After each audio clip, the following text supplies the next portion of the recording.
redlining map. The city of Cleveland was one of 14 cities all throughout the state of Ohio that experienced redlining. And again, this was done by our federal government. In the redlining map, what you'll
right, Madam Clerk, please call the roll for the zoning portion of DPS. Here. Present. Here.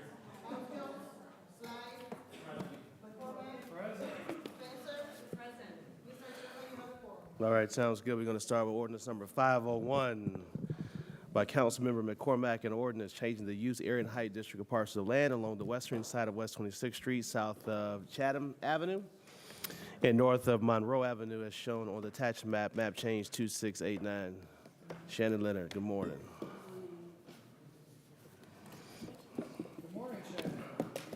Good morning.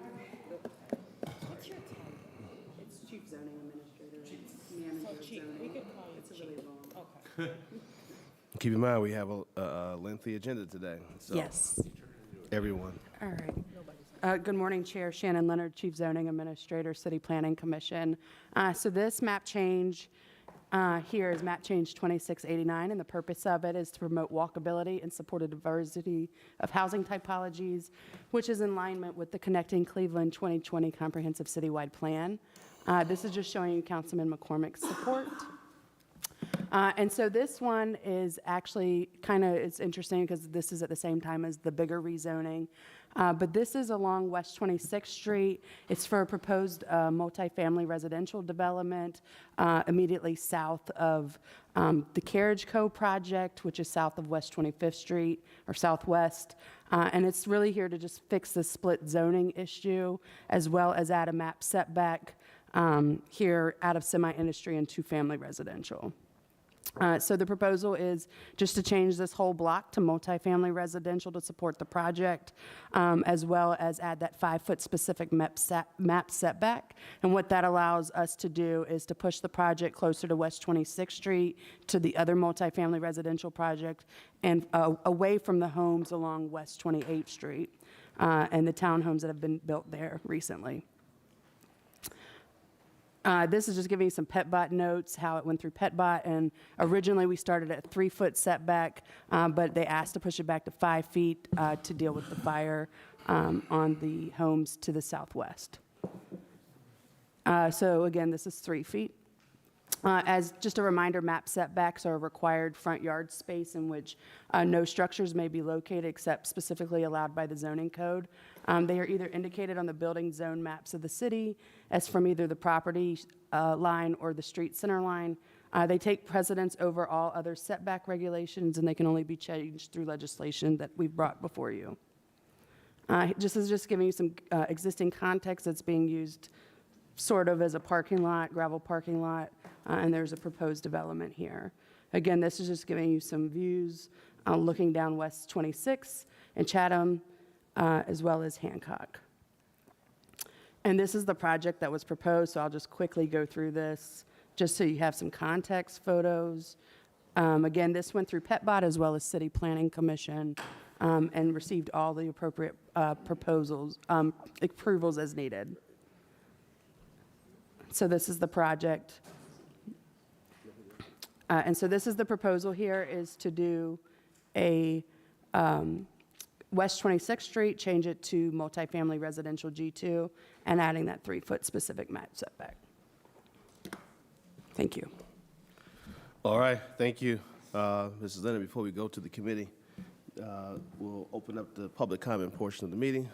Madam Clerk, you gave it to me already. There's no one signed in. We'll close the public comment portion of the meeting. We'll go to the committee for questions. Any questions from the committee? Councilman McCormack. Thank you, Mr. Chairman. I just wanted to add on that this, as in addition to Chief Leonard commented about the city approvals, this went to my local block club in the area, was heard at the local block club, and they supplied a letter of support, which the committee should have on record. We received that. That we submitted. So I just wanted to add that note. Thank you, Councilman. All right, yes, we did all receive the letter of support from the local block club. Any additional questions or comments from the committee? Seeing that ordinance number 501-2025 stands approved.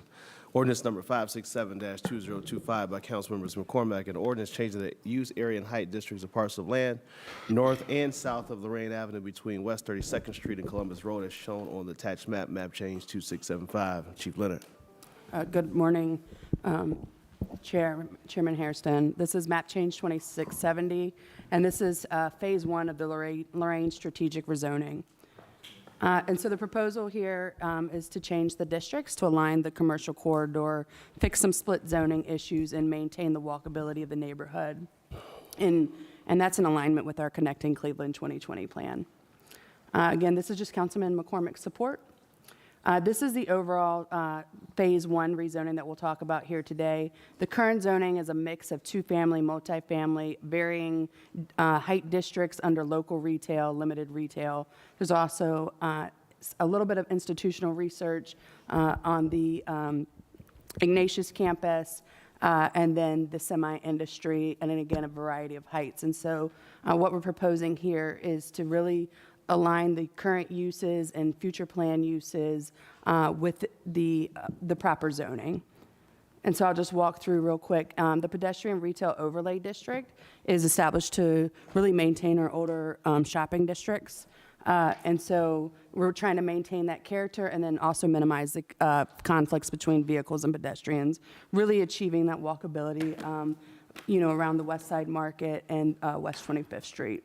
So the first phase here is Phase 1, as you see highlighted in yellow, and later this year we'll be back through Phase 2 once we have more conversations with the community. And so the first section that you see here highlighted in blue, what we're calling here, which is a mix of two-family institutional research and local retail, is just completely changing the campus of Ignatius to institutional research G2.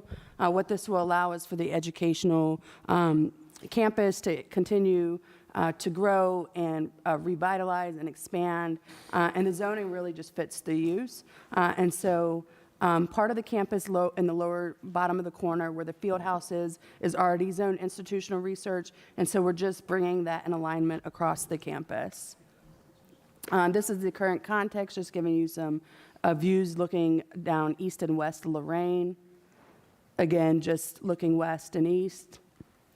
The next section here is along West 25th Street that you see, and so really making this limited retail K4, K5 at the intersection of Lorain and West 25th Street, and this will allow the continued residential uses as well as hotel uses, retail, food stores, restaurants, professional offices, banks. Again, the current zoning here is a mix of local retail and semi-industry with the pedestrian retail overlay. We intend to keep the pedestrian retail overlay on this area that you see pink.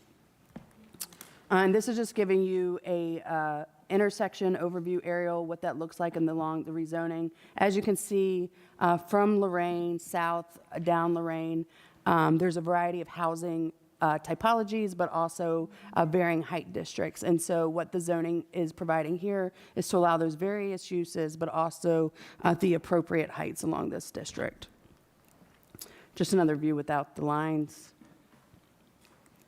And then giving you some current context, you'll see in the top left is kind of where you're standing for this picture that was taken across from the West Side Market.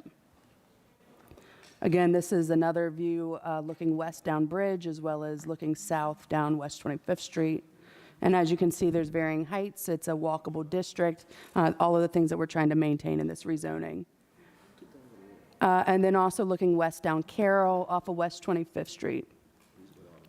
The next section that you see in green is what we're proposing as the limited retail business as well as the pedestrian retail overlay district. And this is going across the Carriage Co. property, just extending the pedestrian retail overlay down across that property as well as along Abbey and Gay Ring as well to maintain the walkability and the nature of this zoning. And so this is just giving you a view of where that is. You can see the new intro project, and I believe the owner of that property is here, that was here for the previous rezoning along Gay Ring and Abbey. And just giving you a current context here, just ensuring once again that we maintain the walkability as people are going back and forth from the Rapid Station, the West Side Market, and the various shops and restaurants in this location. And so that is the proposal for the rezoning. Institutional research where we have the large Ignatius campus, and then rezoning the other properties that are a mix of local retail, two-family, and semi-industry to ensure that we maintain the retail uses that this vibrant corridor wants to maintain, as well as the walkability. Thank you. All right, a lot happening over there. We'll open up the zoning portion of the meeting. Have anybody? All right, we do have one person signed in. I can't read this. Is it Benjamin? All right, come on up. What's your last name, Benjamin? Trimble. Trimble, okay. No, you don't want me to pronounce that the way it's written over here. All right, thank you. You have, I'll give you 2 minutes. Go ahead. You're the only one signed in, so we'll give you 2 minutes. Keep pressing the front. Okay. There you go. Yeah. Good morning. Thank Morning. you. Thank you, Mr. Chair. Thank you. Ben Trimble, Chief Real Estate Officer of Ohio City Incorporated. I will not take all of your 2 minutes. Thank you very much for letting me have the opportunity to speak on this matter. I really feel that this rezoning is very much in keeping with the long-term plans that we have associated with the market district here. We also are the owner of 2 parcels in this district and very comfortable with the rezoning on those. I think as you see from the crowd behind me, we have no one here in protest, I believe. So the neighborhood is very involved and animated as Ohio City. We have no one here to speak against it. So very much in favor of this. Thank you very much. Got it. Thank you, Mr. Trimble. All right, anybody else, Madam Clerk, signed in?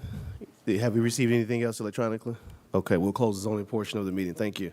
All right, we'll open it up to the committee for questions. Councilman McCormack. Thank you, Mr. Chairman. This section of Lorain Avenue, we've been talking about for 6 years, potential rezoning, and I could not have done it better than Chief Leonard. This really aligns the uses with proper zoning. So again, Ignatius, institutional research, the retail district as well. So again, I'm not going to recreate what Chief Leonard said because she said it perfectly. But again, this aligns with the current uses and preserves walkability and retail use along the corridor as well. So I'm fully supportive of this rezoning. All right, thank you, Councilman. Anything further from the committee? Seeing nothing further, ordinance number 567-2025 stands approved. Here you go, sir. All right, this is where the magic is going to happen. Oh, yeah, it's happening. Ordinance number 588-2024 by Council Members McCormack and Spencer. An ordinance to supplement the codified ordinance of the City of Cleveland, 1976, by enacting new sections 686B.01 through 686B.11 and 686B.99 related to short-term rentals, and by amending sections 193.01, 193.02, 193.03, 193.021, as amended by various ordinances related to the transient occupancy tax, and by amending sections 337.02, as amended by ordinance 586-16, passed July 13, 2016, related to one-family districts, and repealing sections 337.251, as amended by ordinances number 1444-16, passed January 23, 2017, related to limited lodging in residence districts. All right, how about it? Okay. Good morning, everyone. Again, we have our Chief Zoning Administrator, our Special Counsel, Rachel Scalish, and our Commissioner. Give me your last name again. Stevens. Commissioner Stevens. My apologies, brother. Thank you for being here this morning. All right. We also have amendments, which are quite long, so I do have handout of the amendments. So if you don't. Okay. I do have a handout of the amendments so that everybody has them. They should also be on your.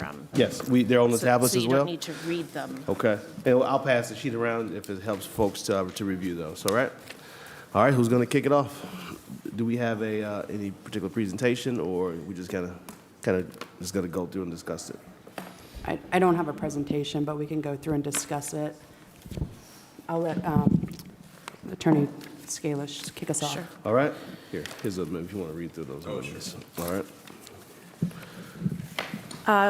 Ordinance 588, 2024 will regulate short-term rentals as businesses through a licensing process.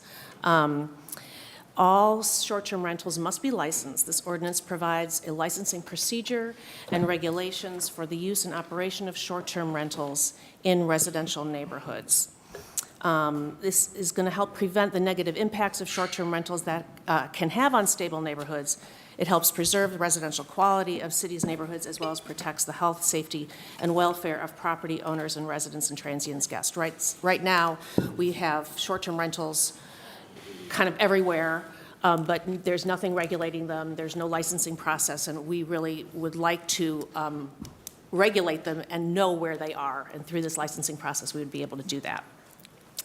Under this ordinance, short-term rentals are allowed in residential districts subject to a density limitation of at least 1 or no more than 15% of the total residential units on the block or in a multi-unit building, whichever is greater. A variance is needed to exceed the density limit. Even with the variance, you have to be licensed. An owner of the property or a tenant with written authorization may operate the property as a short-term rental. An operator may be the owner or a designated local responsible party who will manage the short-term rental. All short-term rentals must have a local contact designated to serve as the local representative for the owner or operator who responds to complaints and must be available at all times the short-term rental is occupied and must be able to be present at the premises within 1 hour of receiving a call. Specifically, the short-term rental is a temporary rental of a dwelling unit by an owner, operator, or through a booking agent to accommodate transient guests, where the accommodation of any transient guest is for not more than 30 consecutive days. It's regulated as a business through a licensing process, as I've said. Licensed short-term rentals are first allowed in one-family districts. A license is required. The application fee will be $150. A yearly renewal fee is $150. There are lots of regulations. You must provide your name and local contact, proof of liability insurance with limits not less than $300,000, proof of certificate of occupancy. The application will go to Building and Housing, Health, Planning, Police, and Fire for verification and approval. Council members will be notified when an application is for a short-term rental in their ward. And the license may be suspended or revoked in accordance with rules and regulations established by the Commissioner of Licenses and Assessments. The dwelling unit cannot be operated as a short-term rental during an appeal of a suspension or revocation. There are lots of conditions for short-term rental licenses in the legislation. For instance, you cannot advertise, offer for rent, or complete reservations without a license. Your license must be displayed inside the main entrance of your short-term rental. Rental registration is not needed. Dwelling unit operated as a short-term rental is not eligible for tax abatement. There are regulations and standards for short-term rentals in this legislation. For instance, you cannot rent for a period of more than 30 consecutive days.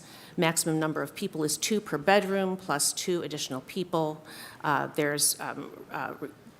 Guests are subject to code parking requirements, and you have to have fire extinguishers, carbon monoxide detectors. Excessive and unnecessary noise in violation of the code is prohibited.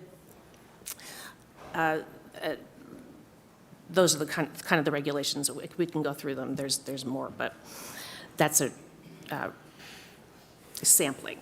Density limitation. In the residential district, short-term rentals are limited to at least 1 or no more than 15% of the total residential units on the block or in a multi-unit building, whichever is greater. As I said before, you need a variance to exceed that density limit. The ordinance sets forth factors for Board of Zoning Appeals to consider whether to allow the variance. A variance exception. Short-term rentals are not subject to the density limitation if they have been operated as limited lodging for at least 1 year prior to the effective date of this ordinance and always in compliance with the code, including Section 337.251, which is limited lodging for fewer than 91 days of calendar year, and to any particular lodger for not more than 30 consecutive days, and there have been no recorded complaints. You still need to get a license. Booking agents are required to register. Discrimination is prohibited. The rulemaking authority is given to the Commissioner of Assessments and Licenses to carry out the intent of the chapter. The civil penalties, that's part of the amendments here. Council, you wanted to increase the civil penalties, and so they have been increased to failure to obtain a license, a fine of not more than the lesser of $5,000 or 3 times the revenue generated by the short-term rental for each violation. Advertising without a license is $1,000 per violation. Completing a reservation without a license is $1,000 per offense. Failing to display a license, $1,000 per violation. Offering a short-term rental in violation of these regulations and standards in the ordinance is $1,000 for the first offense, $3,000 for second and subsequent offenses. Operation without a variance, a fine of not more than the lesser of $5,000 or 3 times the revenue generated for the short-term rental for each violation. A booking agent failure to register is $1,500 each year of noncompliance. Civil penalties are in addition to and not in lieu of any other civil or criminal penalties that can be charged under the code. The transient occupancy tax, this ordinance amends Chapter 193 to clarify that short-term rentals are subject to the transient occupancy tax, and the enactment, amendments, and repeal of the code sections in the ordinance take effect 60 days after passage. So we'll have 60 days to determine rules and regulations, and everybody can get ready to get a license. Fini. Laura, Shannon? All right. Good morning, Chairman Hairston and members of the committee. So this we originally started this legislation probably pre-COVID with Councilman McCormick and former Councilman Brancantelli when you all put the moratorium in place. And then COVID happened and it kind of lapsed. And just to kind of give a brief background, so we currently have limited lodging in residence districts, which has been the de facto Airbnb short-term rental legislation that's been in place. The biggest problem with it is it's really pretty much complaint-driven and unenforceable. It really was a response to the 2016 RNC convention that was here in town. And so this legislation was put into place, which really is restrictive and it's hard to enforce in the fact that it only allows really short-term rentals for up to 90 days in a calendar year if you're owner occupied. But what we know from complaints and conversations with members of you all's council as well as just residents in general is that short-term rentals is happening all across the city of Cleveland. And it's probably upwards, of anywhere between 900 to 1,500 units are being used as short-term rentals across the city based on technology. Some of our GIS folks doing some scraping, but understanding that these companies that are booking agents do not give us a complete list.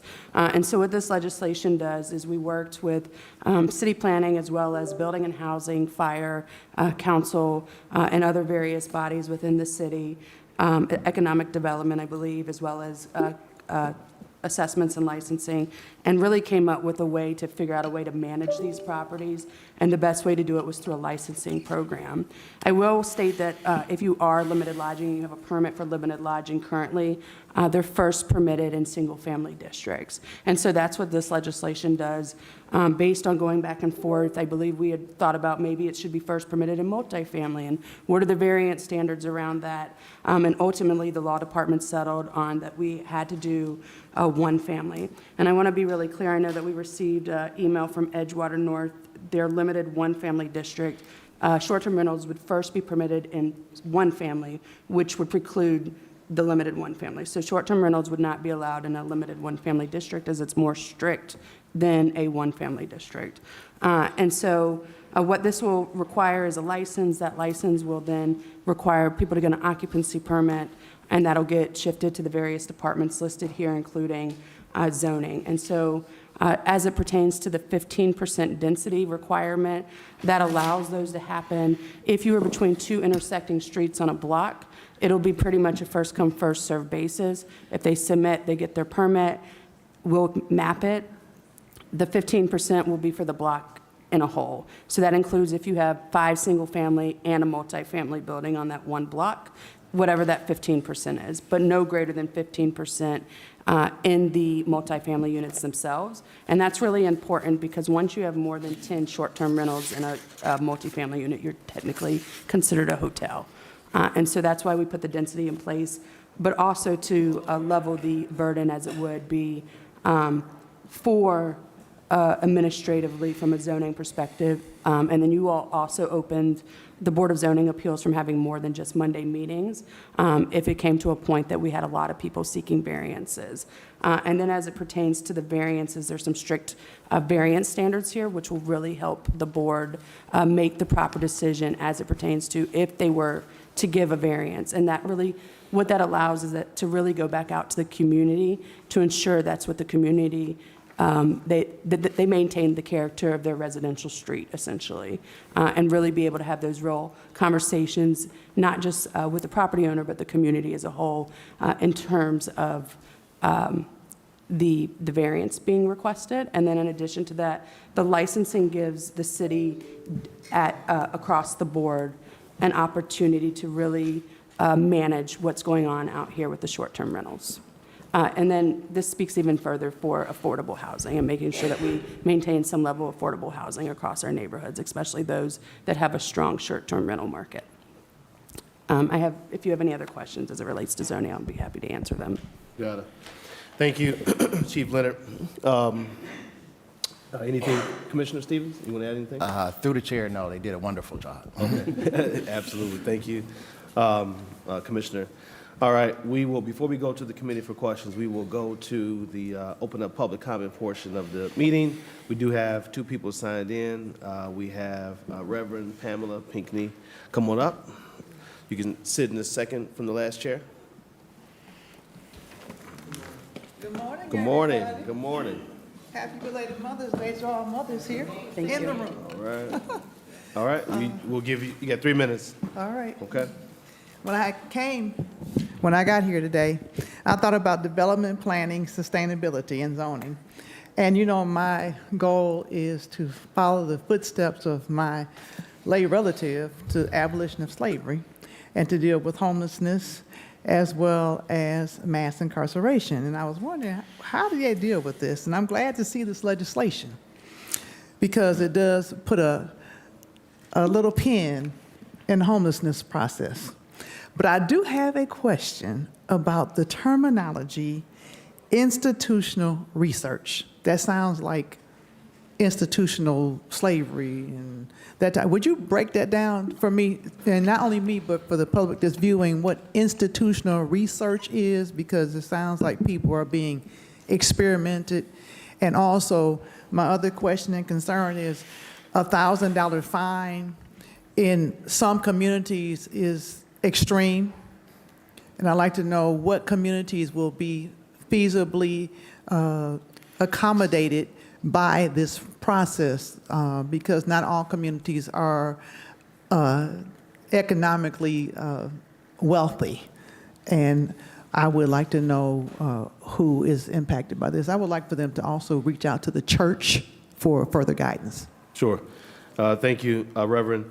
I believe the institutional research dealt with the previous ordinance. Would you break the term down for me?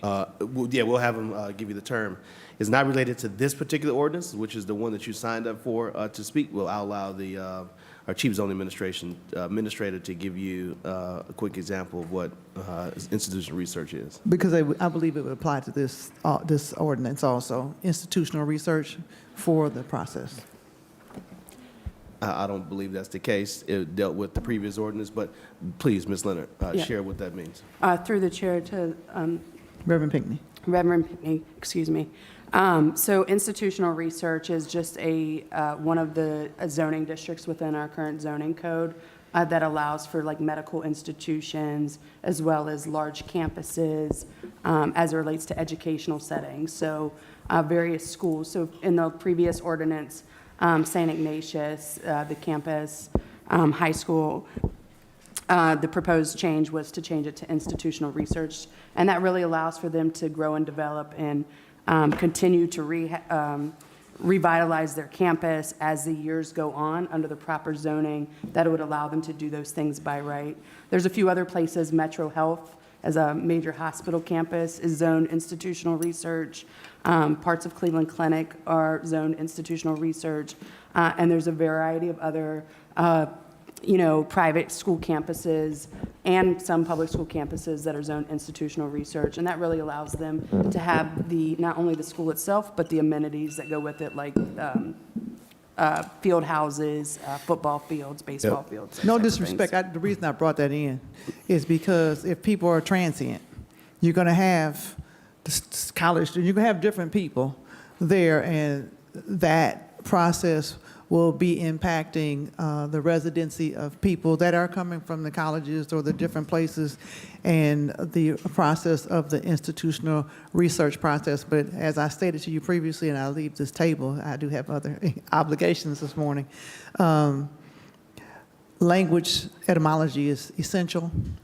And when we come to the table to address people's living arrangements, I ask that the language is broken down as the Bible says, that even a child would understand it.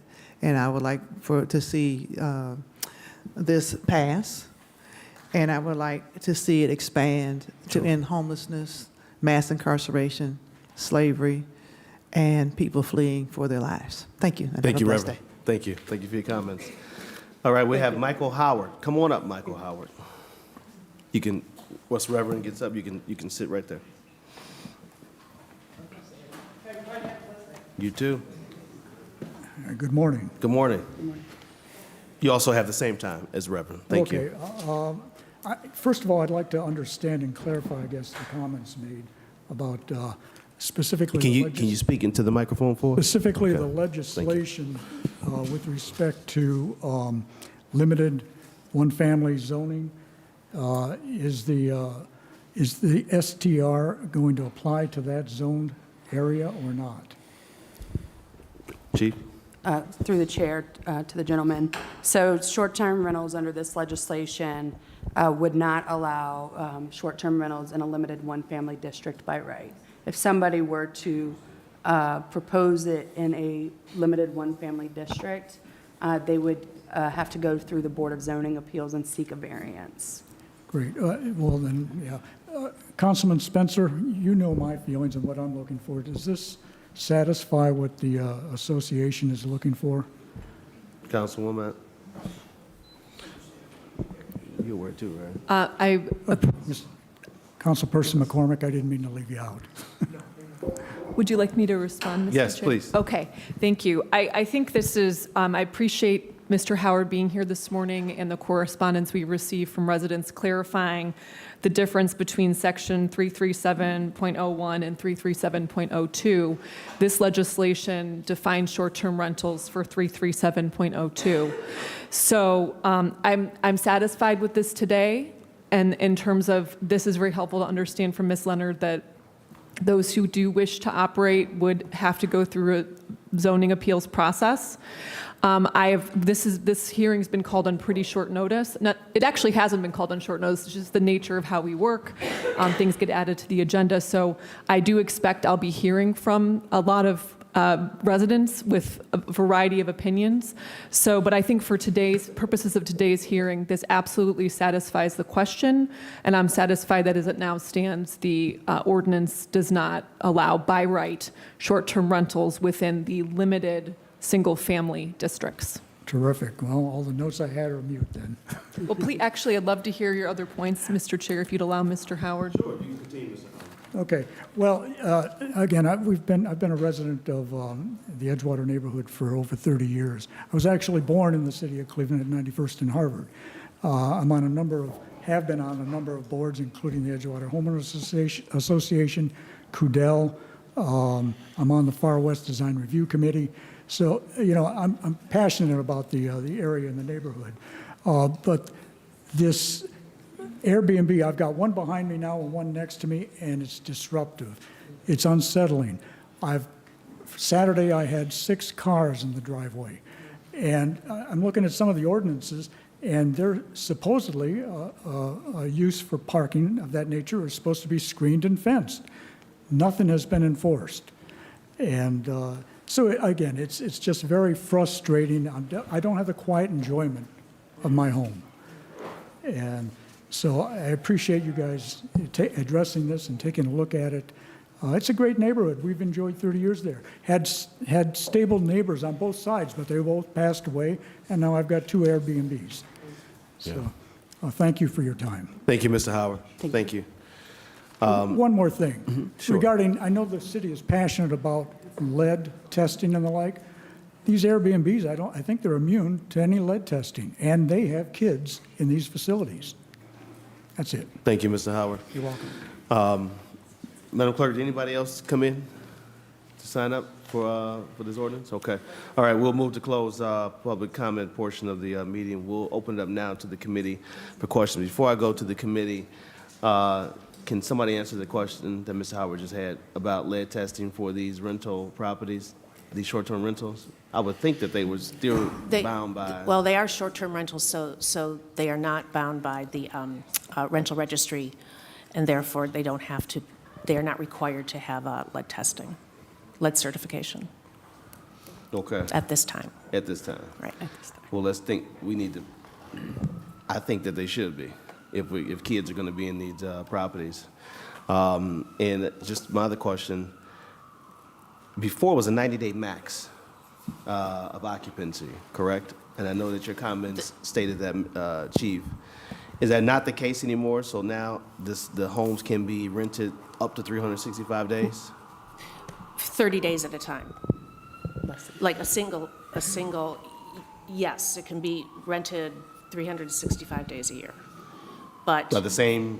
no, that would be a long-term rental, Okay.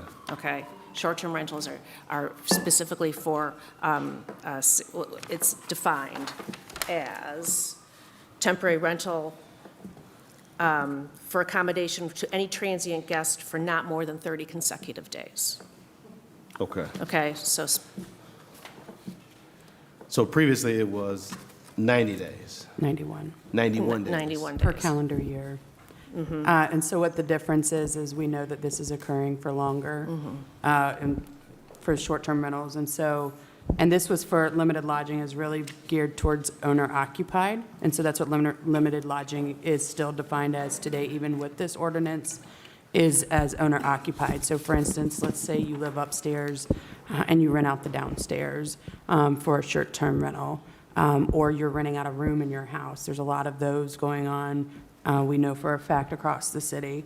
Under the previous, as a limited lodging, as a use, that was limited to no more than 91 days in an entire calendar year. What this allows is to get in compliance with some of the legal issues that have come around as this has become more unpopular, as other cities have faced this across, and also giving the city a way to regulate short-term rentals across the board. Okay. All right, thank you. We'll go to the committee for questions. Is anyone, Councilman Slife, and then we'll come to Councilman, or you want to kick it off, Councilman McCormick? All right, Councilman Slife, we'll let Councilman McCormick kick it off, then we'll come back to you, and then we'll go to Councilman Harsh. Thank you, Mr. Chairman. And the reason I asked to kick it off is hopefully to provide some context. Yes, sir. So, Mr. Chairman, we, in 2016, an ordinance was passed to create regulations around short-term rentals prior to the Republican National Convention coming to town.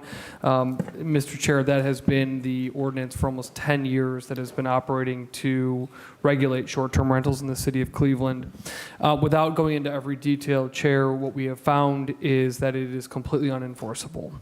The mechanics of the ordinance, the legal components of the ordinance, it has become extremely difficult to enforce the law pertaining to short-term rentals. And what that has meant, Mr. Chair, is throughout all of our neighborhoods, and I would imagine that I'm probably most impacted in Ward 3, or one of the top impacted wards, is that there is a complete disregard for our neighborhoods with not all, but some short-term rentals.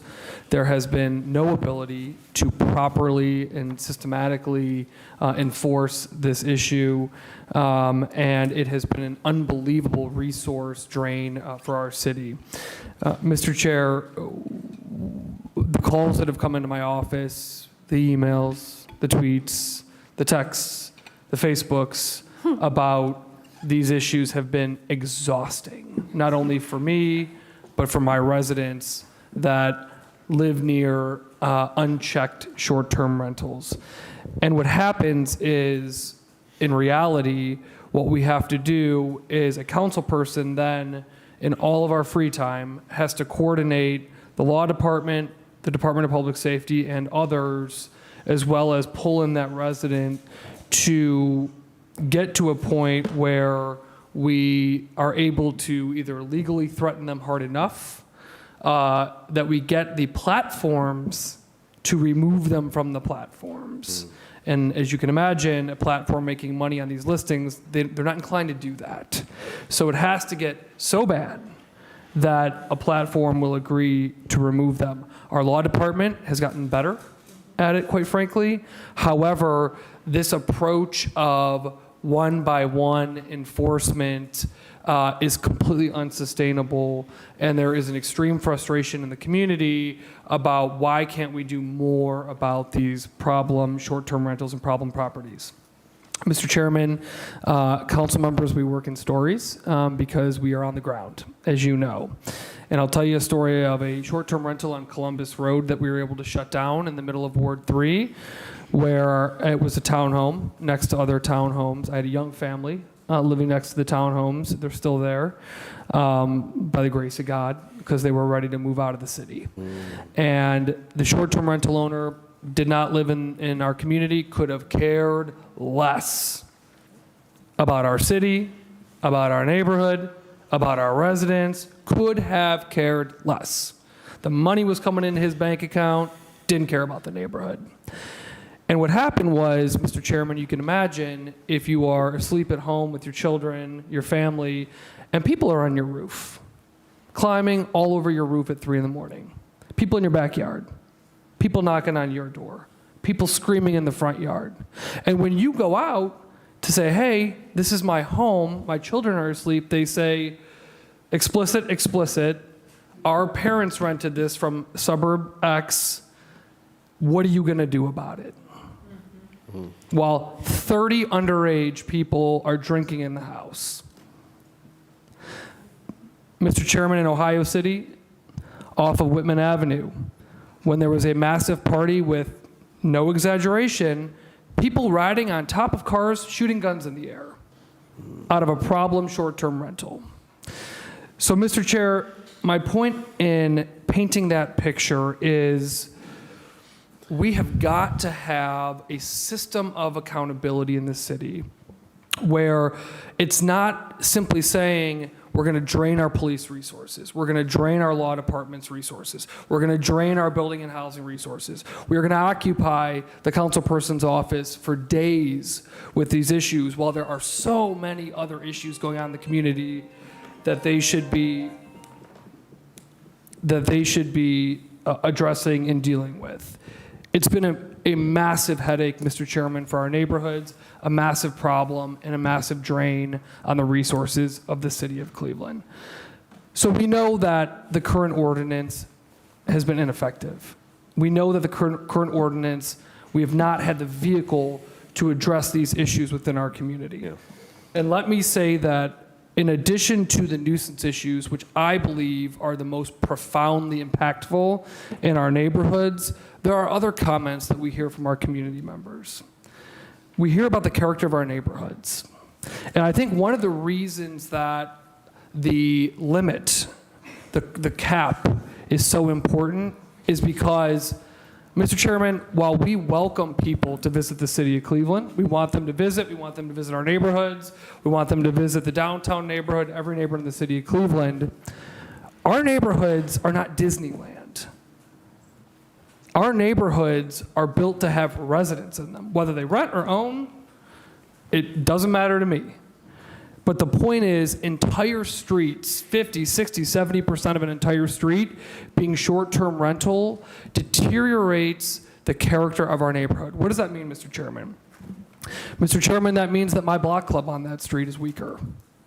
Mr. Chairman, that means that I don't have as many residents looking out for each other, getting to know each other, eyes on the street, caring about their neighbors, knowing their neighbors. And we know that that system of neighbors knowing neighbors, neighbors supporting neighbors, going to the neighborhood group, watching out for each other is what keeps our neighborhood strong. And so I think that is another component of this that is critically important. Again, while we want to welcome people to our communities, Mr. Chairman, ensuring that our neighborhoods remain residential is critically important. Chair, we have gone a long time on this ordinance, and I want to thank Rachel Nigro-Scalish because she has been working on this for about half of her career. She has, throughout the past 5 years, Mr. Chairman, new case law has come down from federal court in which she had to dramatically change this piece of legislation to ensure that it is legal and following the most recent case law that has come through. But what is so attractive to me about this legislation, Chair, is that it caps the amount of short-term rentals in our neighborhoods so that we do not become a city full of short-term rentals. Number two, it creates a license process. So what does that mean? You run amok, you're gone. You're done. We are pulling your license. You cannot operate when your license is being challenged, and you're done. And I think that that level of accountability in the license specifically, Mr. Chairman, is so important because before we did not have a vehicle, we did not have a focal point, we did not have a mechanism to say, here is a rap sheet of all the problems you are creating in this neighborhood. We had to get a nuisance report. We had to get legal threatening letters. We had to beg the platforms to take them down in this kind of disparate, convoluted system. The good news, Mr. Chairman, is we now have a one-stop shop in a way where if you are violating the law and the policies and procedures, we're going to pull your license. We're going to yank it right out. You're done. So for all of those users out there that don't care, that don't live here, that are just cashing that check that's coming in, what this law says is we're coming for you. If you are operating illegally in a nuisance manner, cars parked all over your driveway, parties at night, or running amok, we're coming for you. So, Mr. Chairman, that licensure is so important when it comes to this process. I will also note, and we can go through and really get into the conditions and the revocation, but having the local agents, as we've done in other laws, is extremely important. And the penalties, right? The penalties are such that, again, if you fail to comply with this law, you will face strict penalties. And Mr. Chairman, I think that that is extremely important. So again, this law addresses density in our neighborhoods. It creates a licensure process with accountability so that if you are not properly operating, you will be held accountable. It also creates notification and other elements that we hope will build a sane system that, again, does not say we don't want visitors to our communities, but says that we need to maintain our neighborhoods as residential, and we need to have a clear system of accountability so that our neighborhoods retain the peace and quiet that they deserve. Thank you, Chair. Thank you, Councilman. Well said. And as you said, this has been ongoing for quite some time, so it really isn't, last minute or it's just happening, that this really has been going on and been discussing this for quite some time. And thank you for jumping in and leading this effort on behalf of all of us. Thank you. We'll go to Councilman. Yes. Yes, thank you. Go ahead. Yes, that's fine. Go ahead. Go ahead. Thank you, Chairman Hairston. I know a number of our colleagues would have questions regarding this piece, and I'm grateful for the discussion today. And thank you for allowing me time following Councilman McCormick. I did choose to join this piece of legislation as a co-sponsor, just noting that I think between Ward 3 and Ward 15, our residents are heavily impacted by nuisance short-term rentals. And there are good operators, but there are plenty of nuisance short-term rentals. So I want to start by echoing Councilman McCormick's appreciation for everyone who has worked hard for many years to get us to this point.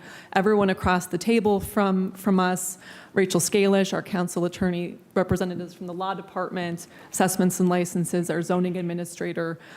This has really been a very, very detailed discussion and a lot of effort. So thank you so much to everyone who's put work into this. And I want to echo one more point that Councilman McCormick made, which is, the reason we need to move on with new regulation and a new law is because the only way to provide relief to our communities to date has been to enforce nuisance laws. That's really difficult to do. It's extremely time consuming. It depends on the law department's ability to take up and prosecute a case. It's just not been functioning for our residents. I do want to say, as a city resident, so speaking less as a council representative and more as your neighbor, I too would love to have more neighbors and fewer short-term rentals. I'm not loving it. So for those of you out there who are buying properties in our neighborhoods to turn them into Airbnbs, I'm not into that. I want more neighbors. I want tight-knit communities. I want neighbors who support and build community together. That said, these short-term rentals exist, and I think this is a very workable solution for regulating something that's needed to be regulated for a very long time. I want to bring up, Mr. Chair, just a couple more points that have been raised, both in comment I received prior to today's hearing and brought up at the table today. One is in regards to under 680, and so I'll be looking for Ms. Leonard and for Ms. Scalish's assistance with this. Under 686B.06B, and for those of you who are not reading this legislation, there's a lot to it. Again, a ton of work has gone into this. Thank you, everyone. So under... Mr. Chairman, is that 686B-02 for definitions? Oh, excuse me, Mr. Chairman. Councilwoman Spencer, can you, or Rachel Scalish, can you give clarification, please? I believe Councilman Spencer is looking at section 686B.06, regulations and standards for short-term rentals, division B as in boy. That's correct. Thank you. Please. Thank you. So my question through the chair, or I'd like to potentially proffer an amendment. Currently, Division B reads, the maximum number of persons permitted overnight in a short-term rental is 2 per bedroom, plus 2 additional persons. I would be interested in adding to that a cap, an overall max. It is my understanding that some cities do, for example, cap it no more than 10 total persons or 12 total persons in a short-term rental. I don't think that would be unreasonable. But I would look forward to feedback on that. Sure. Well, I will tell you that many of your colleagues on the committee have already been discussing that, and we are on the same page as you. But what I'd like to do is let's get through the rest of the comments or questions or in discussions, and then we will look at whatever Great. amendments that we would like to entertain. All right. Thank you. Thank you. I don't know if Ms. Scales. May I But just yes, you can. suggest, it's been a long time, actually, even since I've looked at this. And I know that we looked at a max number of persons, and I can't remember exactly why we just decided that wasn't the greatest idea for right now. So I suggest, if you don't mind, that we pass this out of committee, and we could come back and amend this or this piece if we determine that what we have now isn't working. Right? Does that make sense? So that if we pass the piece like this, and we determine that we want to max the number of people in the property, max 10 persons or whatever, we can come back and amend the piece. Chief Leonard, you had it. Depending on the expediency of this ordinance, any amendments will go back to City Planning Commission. Just so we all know. And we've already been to city planning twice. I mean, I think it's worth, I believe we had pretty profound conversations with Council Melnick and the Law Department several months ago about the reason why we didn't put the max on it, and I believe it had something to do around fair housing and other case law that she had found with Attorney Scalish here, and that's why we didn't put the max on it, to keep it consistent. Sure. Well, again, thank you both for your thoughts, and the committee will, as we continue to have discussion, we will, determine if whether we amend it or not, move it out. Our issue here is that we want to make sure we get this right, or at least to a good point where we all feel okay, right? And so if we have to go back to Planning Commission again, so be it, right? That's what we are here for, to continue the work until it's at a level that we all, want it to be.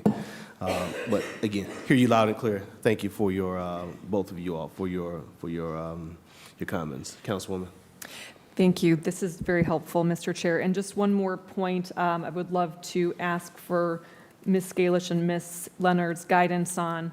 Under Section 686B.07, the discussion about density limitation, I would like to know whether, just exploring the definition of a block, of a city block, and is this defined anywhere else? It's mentioned here under A, in terms of no more than 15% of the total residential units on the block.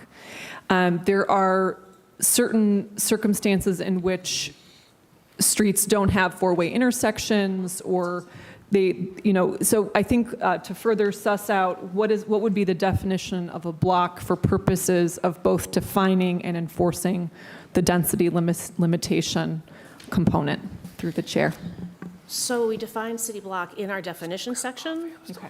It has the same meaning as defined in section 510.01. I can tell you. What's that? I don't remember what that is. I can tell you what the Thank you. definition is. So, and we use this for measuring setbacks. It's also in the zoning code. So a city block is the distance of a linear street between two intersecting streets, is the summed up version of a city block. Got it, Councilwoman? I think I do for now, and I may, through the chair, follow up with Ms. Leonard after today's hearing if I have further questions about understanding that point. And also, could you, through the chair, Ms. Leonard, would you mind repeating that? Yeah, so generally speaking, a city block is any linear street between two intersecting streets. So a segment between any two intersecting streets. Thank you, Mr. Chair. Appreciate that opportunity as the co-sponsor, and look forward to further discussion, and I may ask for more time after further discussion. Thank you. Yeah, you are welcome. Thank you, Councilman Slack. Thank you. Supportive of the whole concept of a license. Thank you to Councilman McCormick for kind of giving us the lay of the land of why this is necessary. I'll start with the commissioner. How do we currently ensure that short-term rental operators are complying with like tax filing requirements, as essentially that this is income? And does this create an ability for us to more easily also get the tax that we think are owed as they are operating a business, in addition to the licensing procedure? Through the chair, yes, this licensing process would give us a list of everyone who is within the city. Currently, the booking agent is defined in ordinance, remit taxes on behalf of everyone. However, some folks can opt out, and we also do have a number of folks who file individually with our office every month in order to pay the tax. But being able to, as a part of this ordinance, we're going to be proactive versus reactive. We're not going to be complaint driven. We're going to be doing things such as the GIS scraping and going out and actively trying to find all of the places who are all the properties And so, yeah, this is going to definitely help ensure that we're collecting every dollar that should be collected in bed tax. Thank you. And to our attorney, does anything in this legislation restrict license renewal if a operator is failing to remit tax to CCA? Yes. In, hold on, I will find it. I believe it's 04. 686B.04, the commissioner can suspend or revoke a license if the applicant makes a false statement in connection with the application upon the recommendation of various departments and divisions in the city because the premises is no longer in compliance with the requirements of this chapter, if the license fails to comply with any applicable state and city laws. So yeah, you can suspend, revoke, and you don't have to renew it. Okay. Yeah. I've long been interested in ways that we can more robustly use CCA as a way to data scrape as well and to understand who is out of compliance with any number of laws. I know that there's limitations and sensitivity to data coming from the tax agency and things like that, but I'd like for us to really lean in on that aspect of it because that requires, it sounds like, a proactive or a recurring conversation between the tax agency and license and assessments to understand who would even be out of compliance in order for this commissioner to be able to revoke a short-term rental license. In terms of taxes, yes. Yeah. Through the chair, just to add, I'm also the administrator of the bed tax. So I have very specific knowledge in regards to that. Thank you for your service. I don't have the density of Airbnbs as other neighborhoods, short-term rentals. However, I do get the same complaints about, events and nuisances, and I think we have to be forthcoming that this isn't going to solve that issue overnight. This gives us a greater enforcement mechanism towards it. I would like to restate my belief that the city of Cleveland needs a more robust late-night enforcement ecosystem outside of the division of police, because a lot of the times that these things are happening after hours, and we just don't. It's not a criticism. We just don't have the infrastructure right now for someone from beyond the police department to readily address a licensing or a zoning issue that is creeping up at 2 o'clock in the morning. So as we look towards budget hearings next year, this is just my tip off to the administration that I'm going to be asking about how we're budgeting and allotting resources so that we can have a more, maybe not a 24-hour enforcement, but like an 18-hour enforcement, because it keeps coming up that, well, a lot of the challenges and calls we're getting to aren't aligning with the 9 to 5 business day. So I'll say that. Could Ms. Leonard, for my edification, could you explain how the law department came to the determination that this would be first allowable in single family and not limited single family? So I got to think back through the chair to the councilman. So I got to think back to our conversations. And how did we end up at single family instead of limited single family? I honestly, I'd have to talk to Stephanie Melnick in the law Okay. department to remember why we decided to go with single family as the first permitted use versus limited family. I do know that limited single family is much more limited, and it doesn't allow for the rumors and borders that the single family district does. Okay. If you could, at time allows, dig into your memory bank and maybe put something in an email to me, I'd be interested in that.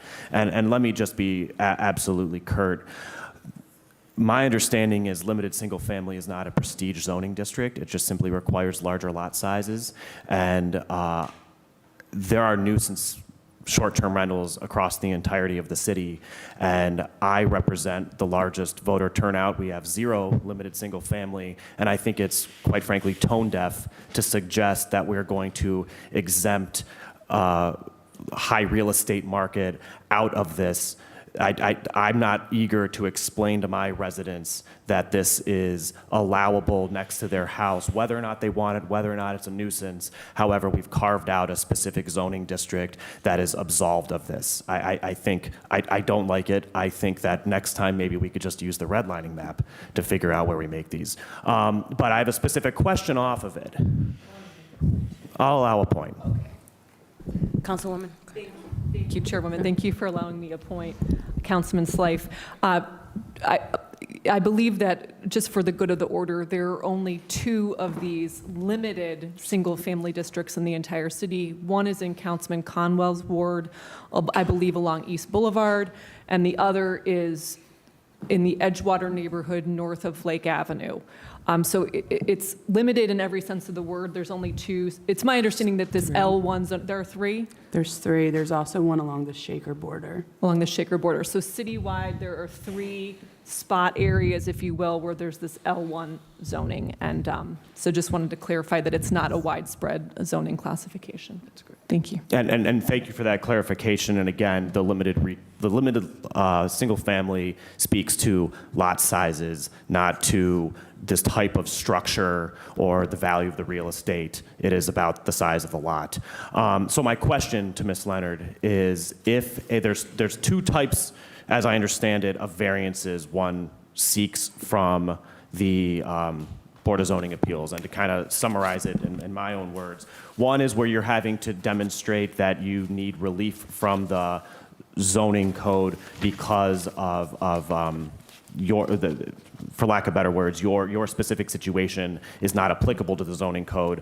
The other is you're seeking a use that, save me, Shannon, but there's a difference between having to demonstrate that the zoning code fundamentally doesn't align with your property versus demonstrating that your zoning code or that your property meets specifications that allow this variance to occur. So one is a lower level burden of proof. You're not having to show that you have, let's just in this example, that failing to get a variance to operate a short-term Airbnb would hurt you economically. You simply have to demonstrate that your property is adequately set up to accommodate an Airbnb without causing adverse effects to surrounding properties. Is that a fair way to characterize it, Ms. Leonard?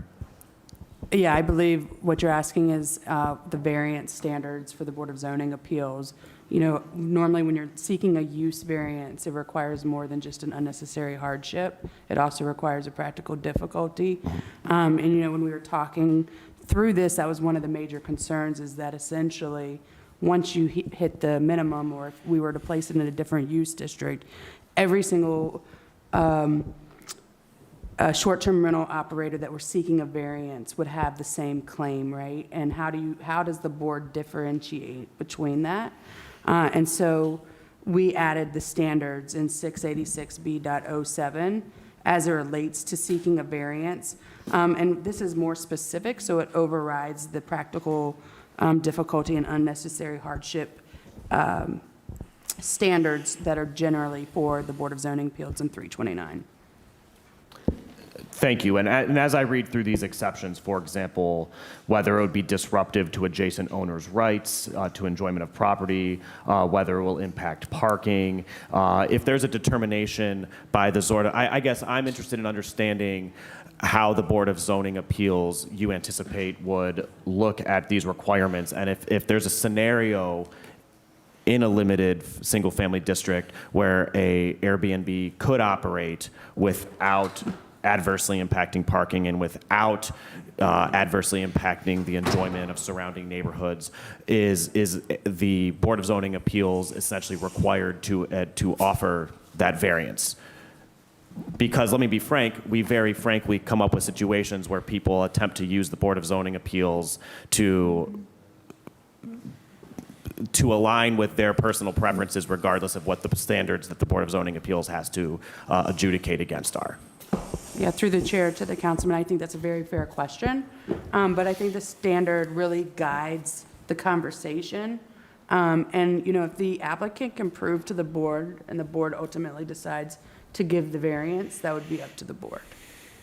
But yes, you're correct. There's different, they'd have to follow these standards. And if for instance, the burden would be on the applicant to prove that they meet these standards, and then the board would make the determination of whether they agree or don't agree, and whether to offer the variance. Thank you. Thank you, Mr. Chair. Thanks. All right, thank you. We'll go to Councilman Harsh, and then Councilman Joe Jones. Thank you, Mr. Chair, and that's good timing because my issue is the exact same as Councilman Slife, and I think he and I would both like to look our constituents in the eye the same way that Councilwoman Spencer just did and say this is not allowed in your neighborhood, because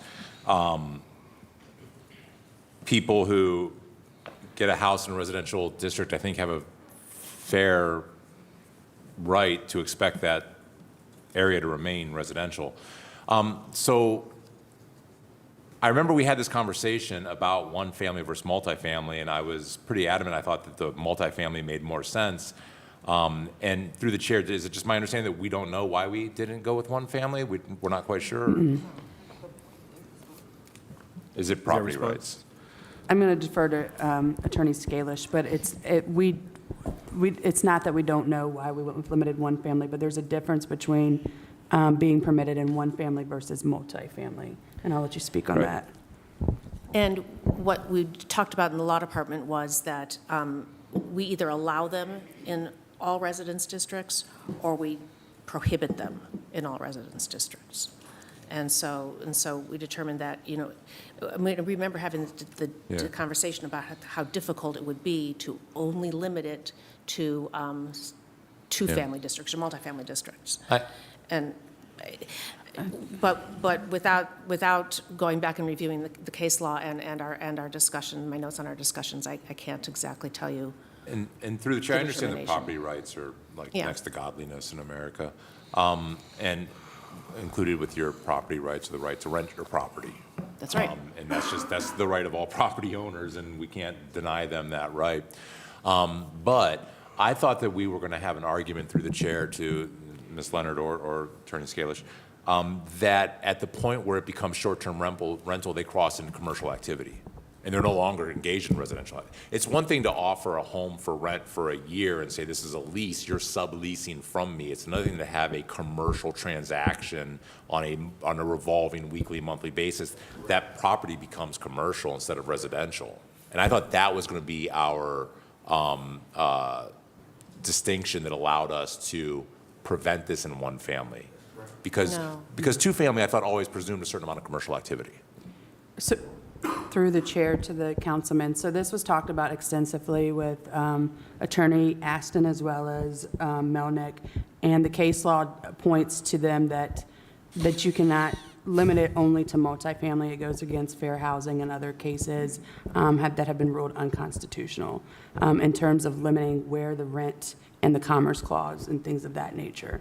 I would happily request them to send you an email. Yeah, if you could, because I'm actually very curious where that case law comes from, because it seems to be that denying somebody Airbnb rental rights is not a violation of fair housing.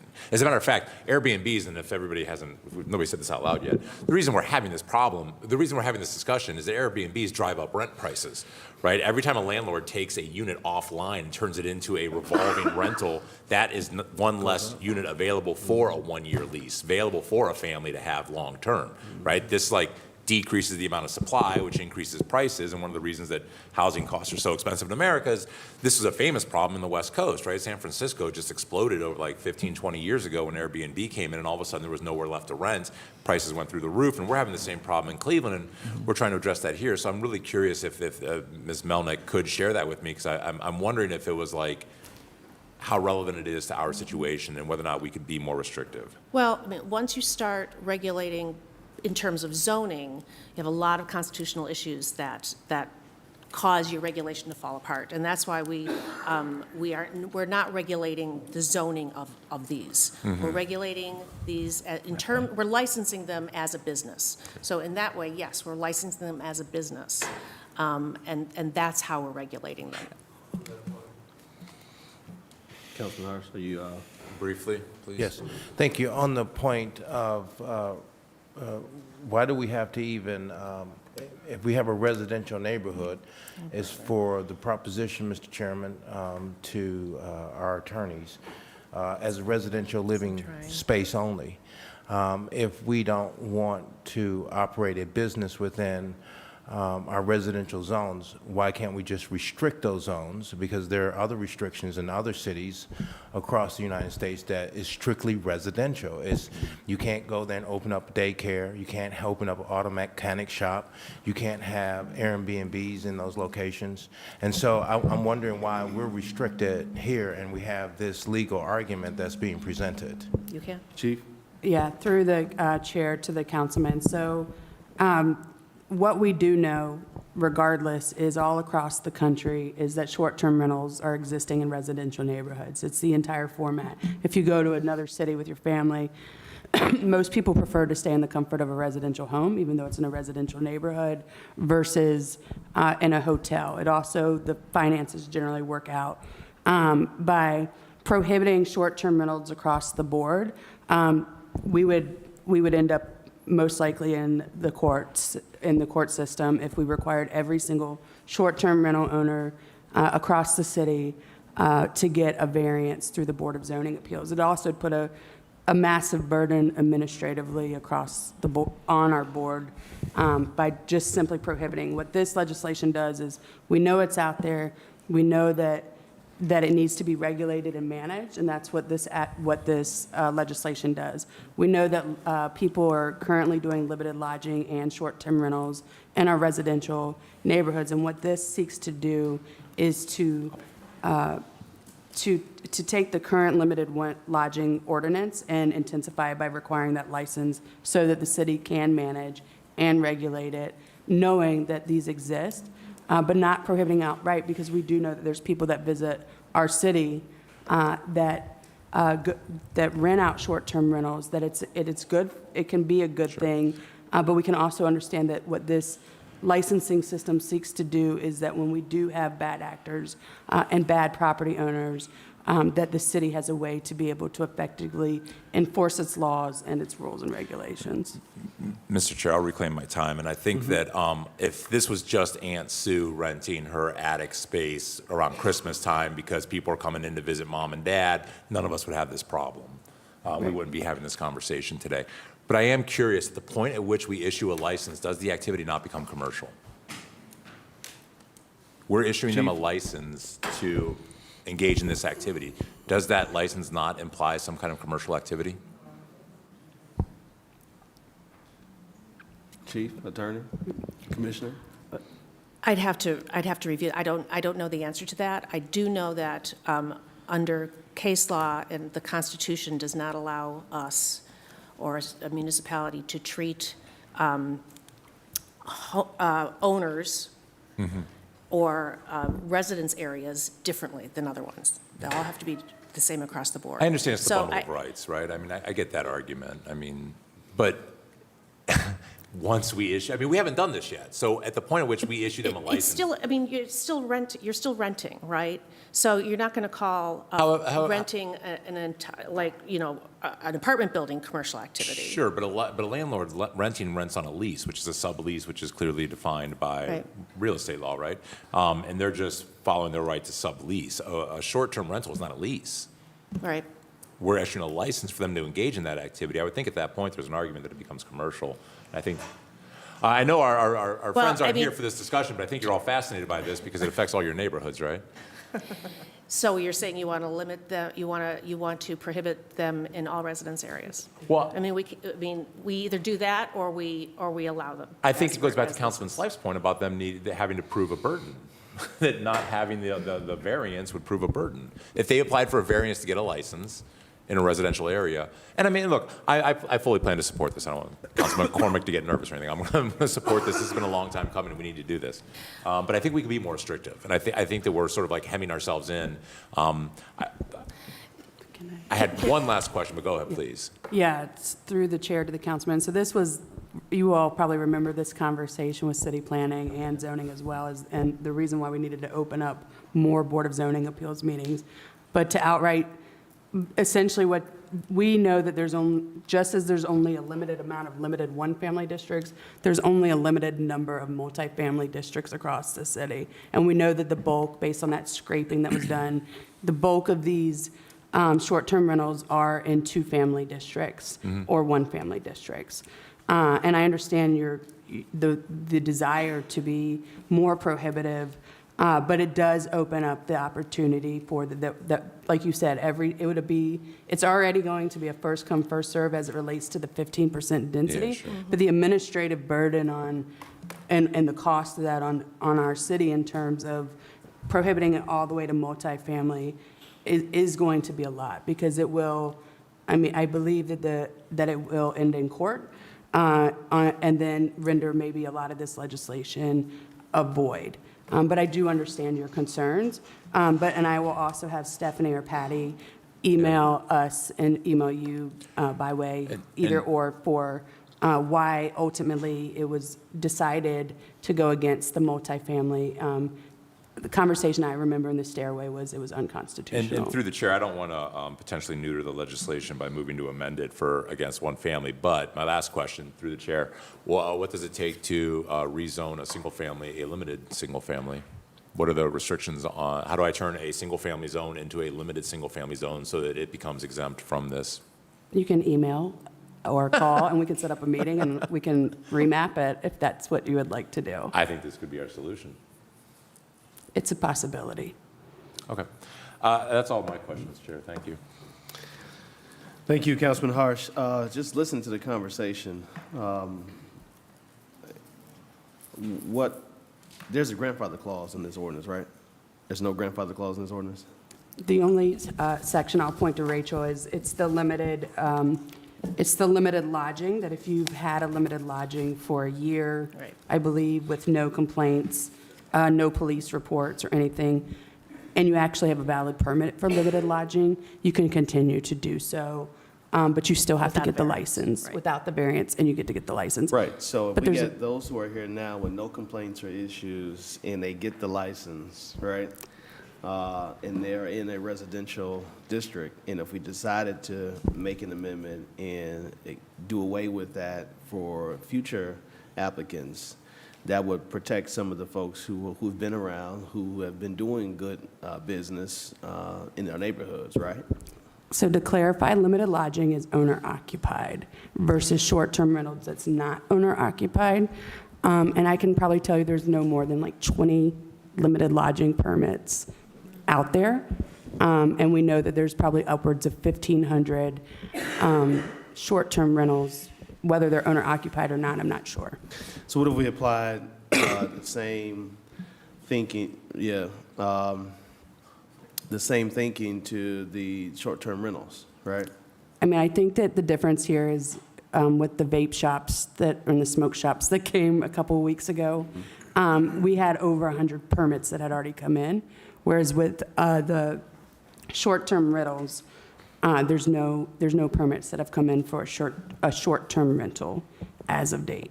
We do have limited lodging that has come in, but not short-term rental. Okay, you had something? Yes, go ahead. Mr. Chairman, and a point on that too is they have to demonstrate that they were also within the 91-day threshold Yeah. in Yes. order to be grandfathered in. Yes. So this is going to be maybe a few that will qualify for that. I mean, it's Maybe. really, so all these other STRs that are operating full-time will not qualify for that Correct. grandfather. Okay. Councilman Jones? Thank you, Mr. Chairman. I want to go on the area of enforcement. How are we going to enforce this? But before we start on enforcement, can you repeat the number of how many short-term rentals that we are aware of that we have in the city of Cleveland, Mr. Chairman, to the director? Through the chair to the councilman. So we can't say for sure how many short-term rentals, but we know from various technology that there's likely anywhere between 900 and 1,500 short-term rentals across the city of Cleveland. But that's not a guarantee. Right. So how do we determine who to charge, and how does that work? In terms of enforcement, how do we begin the proposition to have this law kind of like marinate itself and then finally get from one end of the city to the next end of the city in terms of having impact? Through the chair to the councilman. So first and foremost, these hosting platforms will not provide a list of their hosting partners. And so outside of doing some kind of technical scraping, which is really unreliable, is why one of the number one reasons why this legislation is in front of you today is so that we can get a handle on who is actually hosting as short-term rentals or as limited lodging, and be able to manage that through the licensing system. In addition to that, in terms of enforcement, this is always a big question. Is right now we know that enforcing the limited lodging clause as short-term rentals is virtually impossible across all boards. And so as it pertains to once they get the license, that'll be enforced through division assessments and licensing, and then various departments have to touch it, whether it's building and housing, fire, et cetera. But I think what you're asking is how do we get the word out that if you have a short-term rental, you need to get a license, and it's essentially a permit.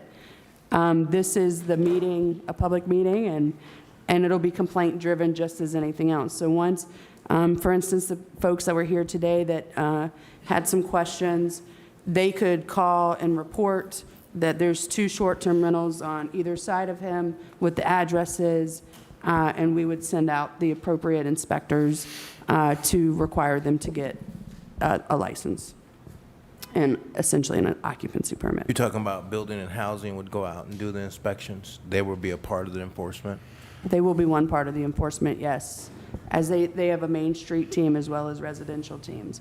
But most things that go to building and housing are complaint-driven because we don't know what we don't know, right? And so if the gentleman or somebody else sends a complaint that there's 2 short-term rentals operating next to him, they'll send out to see what's going on and then draw up a violation notice or a warning or things of that nature to make sure that people get their occupancy permits. And I know that enforcement is a hot topic, but I do know also that some of the new chiefs have been really on it, and there's been a lot of violation notices come in various ways. So I know there is some inspecting going on. I think what's also important is they have 2 different types of inspection programs. So, And great question, Councilman. And just to jump in here really quick, we changed our nuisance law that allows for video statements or other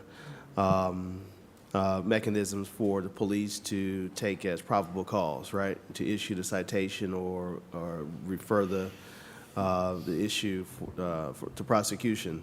So if, in fact, maybe it's a weekend where main streets are not working, right, or an inspector, you can't reach the chief or no one can get out there immediately, can we, because of the nuisance law change, if Mr. Howard or someone else call in on a Saturday night at 1 in the morning, he has video or she has video of all the issues going on, can we because of the nuisance update, can we use that as a way for the building housing to take and issue the citations? Because sometimes you just can't get folks out there, right, at the time that you need folks to come, including the police sometimes because they're maybe tied up doing other things as well. Through the chair, we absolutely can and should enforce the laws that are already in place. So, Okay.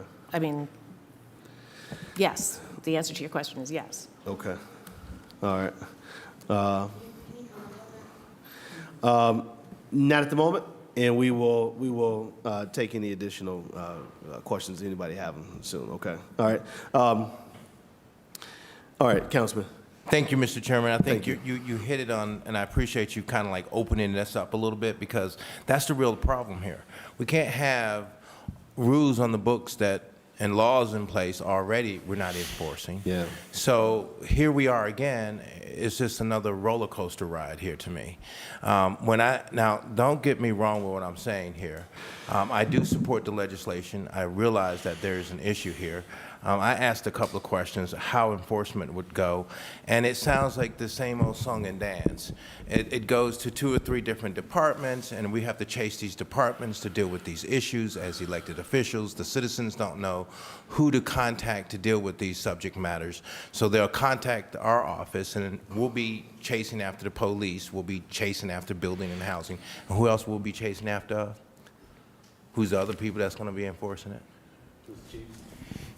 Through the chair to the councilman. So what I was referring to when I was naming those different departments are the various people that have to touch the license when a license is being issued. But who does the But enforcement? the enforcement will be through building and housing, as they are the enforcement of our zoning code in terms of if they have the occupancy permit.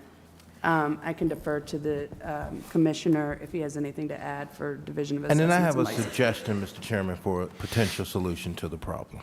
Go ahead. Through the chair. In addition to, of course, this is a team approach, and the key is going to be communication and building out the system so that, once police does get a complaint, that they can make it aware to us, as well as, fire, building and housing and health. And, as the chief stated, building and housing is responsible for the zoning code. For the business aspects part of this particular ordinance, we're going to have to get more staff so that we can be reactive versus, I should say, so we can be proactive versus reactive. We're not looking to be 100% complaint driven. Like, are we going to build a complaints module for citizens to go in and be like, hey, this is what is going on, and here, I'm uploading the video so that you can see it. Yes, that's a part of our plans in order to enforce this, but we're, looking at everything from technology with the GIS scraping, which isn't 100%, but based on my conversations with the vendors probably over 3 or 4 years ago, it is 80 or 90% 3 or 4 years ago, and I don't know where they are now. And so we're going to be reactive and have a team, in addition to the citywide team of departments, to enforce this and try and make our communities better. Do we, so now I appreciate, Mr. Chairman, what the distinguished gentleman is saying, and it makes logical sense. One of the things is making sure that as we pass laws, we have a business model in place to be able to enforce, as well as to be able to ascertain the fees that we will ask these short-term rental properties to pay out to the city of Cleveland.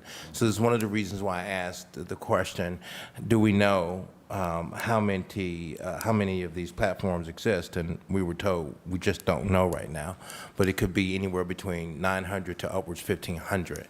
So if we, Mr. Chairman, to the distinguished gentleman, really have a go-to person that is going to be responsible for heading up this operation, and this is what they're focused on, then, Mr. Chairman, it seems very logical to me that then this law makes sense, because then you have a go-to person that will be responsible for setting up the operation, setting the system up, and having an accountability system set up in terms of funding. Now, Mr. Chairman, are we taxing these people based upon a commercial way, or are we just giving them regular tax? How does that work within this legislation? Through the chair, there is a 3% hotel motel tax that is applicable for them, that is paid through our office also. So is that the same tax that we normally charge, and it's the same? So we did. Okay. Through the chair, yes. And so then, in that area, one of the things I asked the question was, have we looked at other cities that have strict restrictions? Like New York City has very strict regulations and rules in place, and some of what we have here looks like modeling from what they have in place. But the question that I would have, Mr. Chairman, And it was, in some areas, they completely restrict any rental usage in certain areas. They've zoned out any rental usage. So did Miami. So Miami Beach had a major issue, and maybe many of you have seen a lot of that information a couple of years where people were going down there and just really roughshod. They've restricted certain areas where you have no rentals at all. They've zoned it out. So I didn't know if we've had an opportunity to take a look at that. I don't know if we looked at some of those models, and then if some of those models can be, utilized here in the city of Cleveland as a possibility, because when we start talking about preserving neighborhoods and having quiet communities where, people want to work, grow old, and play, they're not, Mr. Chairman, to the administration, they don't want to have all of these halfway houses and have all of these properties that are being utilized for business purposes. And when they purchase their properties to live in peace, not to have a property next to it that's running a business. So can we restrict certain areas in the city of Cleveland where are densely residential to some levels of restrictions like Miami? Through the chair to the councilman, the answer is no. We were told no. So when we originally had talked about it being in multifamily residential, this was amended to be able to be upheld in court as the attorneys believe it to be able to do so, based on the very recent court cases that have come down out of New York and I believe Florida, as well as some other cities across the country. And I know that we looked extensively at various jurisdictions on what was the best way to do this, and ultimately it was the 15% density requirement for a block and then adding the licensing requirement. Licensing has generally been upheld across this country against the because the short-term rental business is a very lucrative business, and there's nothing against that. I mean, I get it. We live here in the United States of America, but we also have to understand from our perspective from zoning, the administration, as you all as council, is about how do we maintain sustainable communities for families and residents for the long term. And I think we all have that shared equal goal. But ultimately, after several months and years of this legislation, the final piece that we have in front of you, I believe, is what the law department as well as your council attorneys felt was the best legislation to put forth in terms of being able to regulate and manage this new use. Right. So when, Mr. Chairman, a lot of folks always tell me no. And I always look at that as a big red flag when they say no, depending on what it is and what you're championing for. So why is it that they said no to you? Because Miami has these restrictions. Were these restrictions in Miami, did they lose them in court? Because it's my understanding they have those restrictions in place like gold. And the same thing with New York. So they have absolutely certain areas they've zoned out any kind of business operations in residential zones, just completely. So it's like it's all across the board. So if you're saying to me that maybe they lost, did they lose any cases in Miami and New York where they actually have total restrictions? Through the chair, I'd have to look at Miami. I know that there were some cases in Florida. I've looked at New York City, and they do regulate their as businesses. They do not regulate through zoning. That is very difficult to do and maintain constitutionality. It's very difficult to do legally, and that's what most cities are finding throughout the country, and that is one of the reasons why we determined that we weren't going to try to regulate it through zoning. Right. So it would be good, though, just to understand the no, right? Why did it, if you could elaborate? Sure. I would have to go back and look at my notes. I've been texting back and forth to the law department. They need to go back and look at their notes. This is years ago. So I can get back to you on that. I can get back to Councilman Harsh on all that. But, these conversations we had several years ago. I support the law, Mr. Chairman, as it relates to trying to have some level accountability to these organizations. So don't think at one end of this I don't support this. I just want it to be something where, Mr. Chairman, we have a go-to person. So it would be nice when we're putting these things together to have someone that we're really fundamentally thinking out how we're going to process this, how this law is going to work, and then who we can call as relates to dealing with these issues in our neighborhood, because I have a short-term rental at the end of my street, and they have activity all the time. And I'm constantly complaining about the traffic, and I'm constantly complaining about the garbage and the debris that's left on the property. So at a later date, I'd love to know what the no was and get a better idea of it. Mr. Chairman, I have no unreadiness, and I yield the floor. Thank you, Councilman. We're going to go to Councilman Kelly, and then Councilman Slife is going to wrap us up. Thank you, Chair. Thank you for my sister and brother colleagues. A lot of things that were brought up I was thinking about. And I do believe Wards 3 and 15 probably will have more of this, but I was walking Saturday in Ward 11, my ward, and it's more or less just like a working class ward, but they have a lot of problems with these on their street. You know, they're worried about the parking, they're worried about the noise, the garbage. The biggest thing that they're worried about, if this is indeed going to be enacted, is enforcement. I think Councilman Jones hit the nail on the head there. We're just undermanned right now in the police force. The building inspectors, I don't know if they're out in the evening. I'm a little suspect whether if somebody gets a ring camera at 1:30 in the morning, if something will be done then and there. It's always after the fact. You know, I was a single dad of 4 kids. We used to travel a lot, mostly hotels, and cheapest, best place you could get with the pool. Kids always wanted a pool. Right. But, you know, this is just a little different. My residents want to know why it isn't commercial, why they just can't block out, like, liquor licenses. I mean, I was out walking Saturday, and this is some of the things I got asked about. So I'm just concerned as to how the enforcement happens, if there's enough teeth in it, if the LLCs really are fearful that they will get in trouble or they will lose their license. So maybe you could just touch a little bit on that for my residents, please. Thank you, Councilman. Chief Leonard? I apologize. I was excited to see Attorney Melnick here. Can you repeat your question? I'm sorry. Enforcement? Yeah, well, I live in kind of a working class ward. Maybe more of this will affect Wards 3 and 15. I'm Ward 11, but I was out walking Saturday, and this was one of the things that was brought up.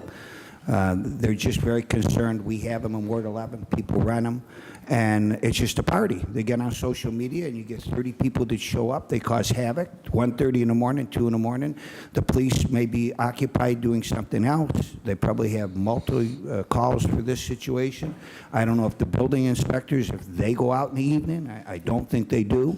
You know, what Councilman Jones said, where we need strict enforcement. My residents are concerned whether LLC is fearful that they'll lose their license, or they want to put fear in these LLCs. They also want to know why they can't be considered commercial, why you just can't, like a liquor license, just say no. So maybe you can touch on some of these. I know some of them are watching, so thank you. Through the chair to the councilman, so that the enforcement question is a big one, right? And so I definitely understand, and your credit, and Councilman Slife brought this up, where we know that building and housing doesn't have an overnight or evening team. And, inspections generally are based on, do we see it, what's going on kind of thing. And then that brought up the question about, can we use videotape because you all revised the nuisance laws. And I think all of those are factors in working with building and housing in terms of the enforcement from the zoning code standpoint. But what's really going to make a difference is by adding this license requirement. Most of the standards in the licensing section, 686 B, 99 and 07, as well as 06, really outline, as well as, well, I apologize if I had the wrong section here, but it really details the licensing requirements and what happens. And that's one of the reasons why it has to go to every department, because if you have any nuisance complaints from the police department is going to report back to Commissioner Stevens. If there's some fire issues or there building code issues. All of those are taken into effect when it comes for the licensing, and it's an annual license, so they have to get it each year. And so they'll be reviewing those records and things of that. But in the immediate instance of there's a short-term rental at the end of my street, you can send us an email. We can reach out to the inspector team to go out, work with the resident or work with the you all council folks to figure out that list essentially of the ones that maybe you know about. And in that way, we can send out information that people need to actually obtain an occupancy permit and then thus a license. Through the chair to the panel here, thank you, but my residents just don't have the confidence that we'll have the ability to enforce it. That's the biggest problem they have right there. They just feel that it's always after the fact, and it's no disrespect to anybody in our city, but like, Councilman Collingwood or Councilman Polancic says, we don't enforce here. That's on the other side of the table, and we're just stretched thin. So, I think some of my residents are just looking to see what we have in place for enforcement. I think Councilman Jones mentioned it. Maybe you have something set up. But 1:30 in the morning, inspectors not being able to come there, something happened, waiting until the next day, and then they're just frustrated about it. So I think that if everybody that rented these, was in bed by 8 o'clock or they're just there, but that's not the case in my ward. It's an all-night party, just like Councilman McCormick said. They're shooting guns, they're screaming and yelling, music is playing, they're fearful, and then they're also frustrated. So I think the enforcement part is what's the biggest thing in my ward. They want to see that there's going to be enforcement, that they want to see fear for the LLCs, that there's repercussions. May I mention Yes. something? Through the chair, to Councilman Kelly, one of the things in this ordinance that is new is as requiring a local contact to be available at all times, 24 hours, 24/7, when the STR has guests in it. So that local contact, the idea behind that is that not only would somebody with a complaint call the police department or call Building and Housing, or whatever, they could also call the local contact, or Building and Housing or the police department can call that local contact, get them over there, and have them, stop the party.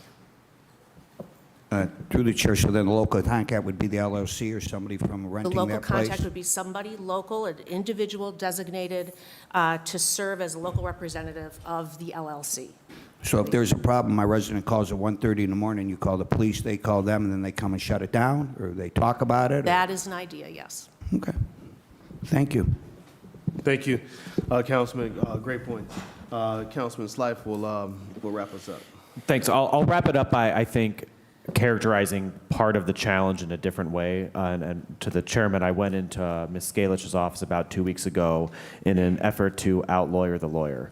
And it obviously worked, right? And I'll kick it over to you if you if I mischaracterize anything. But to use an example, if I go to Columbus and I rent a short-term rental, and I walk inside and I see there's a hot tub, and I call my college roommate. I'm like, hey, on your way home, swing by. Like, we can have a beer and catch up, and there's a hot tub. And then he goes home, I go to bed. Legally, I have the same rights within the short-term rental as any other renter. And under the law, a landlord can't prohibit who comes on and off of a property as the guest of a tenant who is there legally. Understanding that, I think we all understand that there is a difference in what we're experiencing between what I just said of I had a guest over, a very benign thing, versus I call all of my college friends and I say, hey, I got this awesome Airbnb in Columbus. It's in the middle, and we're all going to come and we're going to have this huge party. I think from our perspective, I'm using the short-term rental as a de facto event center. I am seeking out so that I can have a specific event and not using this. I'm not using it because I'm in need of a place to sleep. I'm using it because I'm in need of a place to have a fun party, and people would come because I'm fun. This our limitation is that we can't regulate that side of it. We can't say this isn't a rental, this is an event space. You are misusing this. You're not seeking an alternative to a hotel room. You're seeking an alternative to a party center. And I share that with us because that will persist, and that is why we need these teeth to be able to come at it from an angle, but not what would be my preferred angle, which would be to say, get out of here. This isn't a short-term rental. This is a commercial entity operating akin to any other commercial business, and we're going to regulate you like a place where people do business and not a place where people lay their heads down to sleep. That was my understanding of trying to say, why can't we treat these as something like an event center? Yeah. So. We can't restrict assembly on private property. There's case law out there that they've tried to, like for short-term rentals, tried to restrict no parties, things like that, and that has been just found unconstitutional in terms of violation of the right to assemble and violation of property and privacy rights. So that, to you, yes, that's basically it. You know, that's what we cannot restrict. So I'll close it by saying we're doing our best, but we're limited by that. And I just want everybody to come into this understanding that that's the constitutional angle that is limiting us in what I think most of us are hoping to accomplish. And that's where we need to focus on the nuisance laws that we have in place already, and disorderly conduct and noise. It's complaint-driven, yeah. May I jump in on that question? Yeah, we'll give you a brief comment. Through the chair, so why is it that we can't declare that commercial activity, and therefore, I mean, not the congregating part, but the event, like, we're licensing them to hold events at this location. We're licensing them to rent on a short-term basis. But we can't declare, we can't decide, do we, through the chair, do we get to define what commercial activity is? We're defining what a short-term rental is. Chief. Yeah, through the chair to the councilman. So let me give an example. So I think some things kind of got mixed in here. So this legislation defines short-term rental and the ability to rent in the short term. What you're referencing and what Councilman Slife kind of cited over is, and how this brings in what she's discussing, is that when you have a space, for instance, like an event center or a space that's holding, I'll give you a good example, Franklin Castle does overnight stays, and they have host events and, you know, all the frightening things. And so they came for the limited lodging for longer than 91 days. So, but additionally, they came for an event center. And so you would have to have an occupancy permit if you were truly acting as an event center. What I think we were discussing in terms of the max amount of occupancy and the regulating of assembly in terms of renting is the difference between Aunt Susie's reunion and Thanksgiving celebration versus knowing whether people are congregating for a full-blown party that are related or unrelated in that regard, I believe is the understanding. And so, but if you are operating as an event space like Franklin Castle, you would need that occupancy permit. And if you're having live music or any type of DJ or anything like that, you would need to have that assembly permit that has other restrictions as well in a residential district. I hope that helps. Anything further, That's my Councilman? question. I think we should be more strict. Okay. All right, thank you. Thank you, everyone, for your questions, your comments, your thoughts today. I do want to bring, I'm interested in Mr. Howard. Mr. Howard, would you mind coming back up today for just a quick 2 minutes? He said he has one behind him and on the side of him, all right?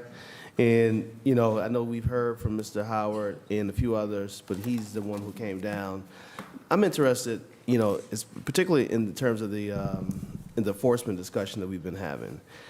How many times have you called, emailed, text? I mean, I'm interested to know the issues that maybe exist on side of you and behind you where you live with the short-term rentals. Yeah, I truly feel sorry. I feel bad for Councilwoman Spencer because I've deluged her with photos of the cars that are parked in the drive. It probably, I don't know, once a week, maybe once every 2 weeks, something like that. I've got some of them right here that I took Saturday night, as a matter of fact. And, you know, she does what she can. I've had issues with cars that contractors have rented out the facilities, and they idle them for an hour in the drive. Trucks, not cars, large trucks. And there's just, you know, they do what they can. They notify the owner of the property or the manager, but it goes nowhere. You know, regarding the fencing ordinances, nothing has been, you know, submitted to the property owner about trying to screen the parking from us. I appreciate this because you guys know what I'm going through. It's not. People envision these rentals as something where a family of 4 spends a quiet weekend together. That's not the case. These are event centers, as Councilman Slave said. They have parties, and a lot of times they're just quiet parties, but they have, you know, as you said, their grandmother's over for a birthday or a wedding celebration or a watch party for a game. And, you know, they bring in 9, 10 cars of people. And it's just, you know, and in addition to the opening and closing of doors, the conversations as to where they're going, it's just unsettling for me. Thank you, Mr. Howard. I was just interested because I know you have one behind you and on the side of you, and so I couldn't imagine, you know, you living in between, you know, 2 party houses like that. So thank you, Mr. Howard. We appreciate You're your welcome. comments. Thank you, guys. All right, thank you. I appreciate. All right, the fact listen, that you know this has been a very good discussion this morning. You know, there is some, in my opinion, and some of our committee members, some unanswered questions or items that we need to go back and, you know, just look at a bit more as it relates to the max occupants, the zoning restrictions enforcement. You know, it's many members are interested in some updated case law and rulings that have come down, you know, regarding this issue. What's happening in other cities, some of the other major cities across the U.S. And so for that reason, I'm going to hold ordinance number 588 today, -2024, to give us a little bit more time to kind of talk through some of the issues that have been raised today. And we'll come back here for further discussion soon. All right? And Mr. Chairman, thank you. Can I just add on, if they could come back with some tool of real enforcement, some accountability to show us that when we pass this, we have a go-to person to talk to. Yep. Because so often we're passing the buck to different departments, and then there's no accountability there. But if we pass this law, I think that this is a good opportunity for the city to really regulate the market space, and yet at the same time be able to afford to have a staff person because it'll pay for itself. So Yes, you have Councilman. to create that system there of accountability. Yep, and we're going to ask you to get involved in the discussions with our team here. All right, thank you. All right, that will end our zoning portion of DPS. DPS zoning is adjourned, and we're going to hold this. Here you go. Thank you.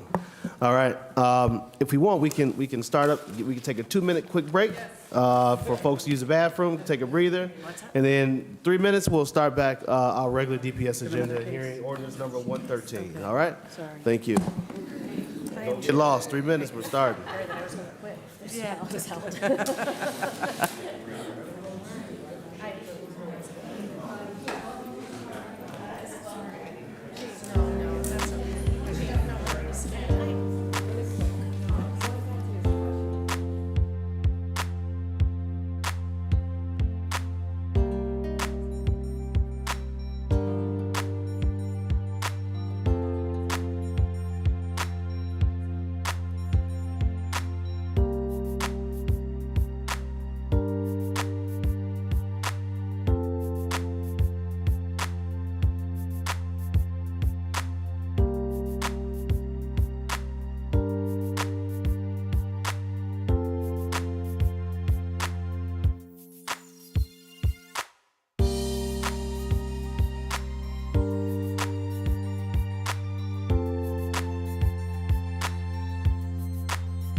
All right, we're starting back. Madam Clerk, please call the roll. Here. Here.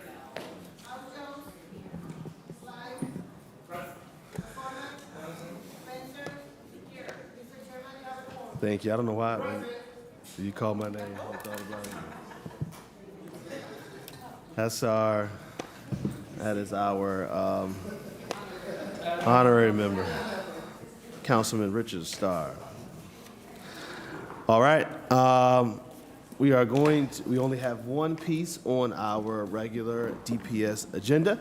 That is ordinance number 113-2025 by Council members McCormack and Kelly, an emergency ordinance establish a neighborhood development subform for various neighborhood development activities properly benefiting the public by improving the quality of life for residents and businesses. Representatives from CMP, CD, I see the director is here if she wants to come up as well. And we have the presentation up on the screen. Who else, good morning, who else from your team would you come up? Mm-hmm.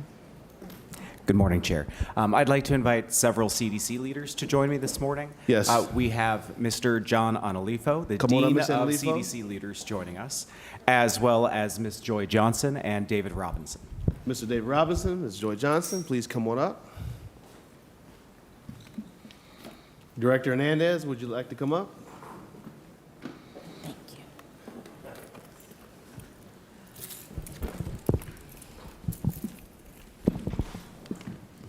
Want to come on this side? You want to stay down there? Either one? No? Okay. All right. All right. Thank you. Again, thank you all for your patience. You know, as I let folks know that it will be a long morning for some very important pieces for us to discuss. And so now we're here for another very important piece here this morning. So I will hand it back over to you, Mr. Stockhausen and Director, if you all want to make any opening comments before we move to your guests. Director, would you like to make any initial comments before I run through some slides? Please. Thank you. This is really council's and CMP's piece, so I am here, for any questions that I may be able to answer. But generally happy to have Ed and CMP lead on this effort. Yes, Councilman. Sure. Yes, sir. Thank you, Chair. I appreciate you allowing me just a couple minutes of opening remarks here as my name and Councilman Kelly's name is on this piece. I don't know if he's still here.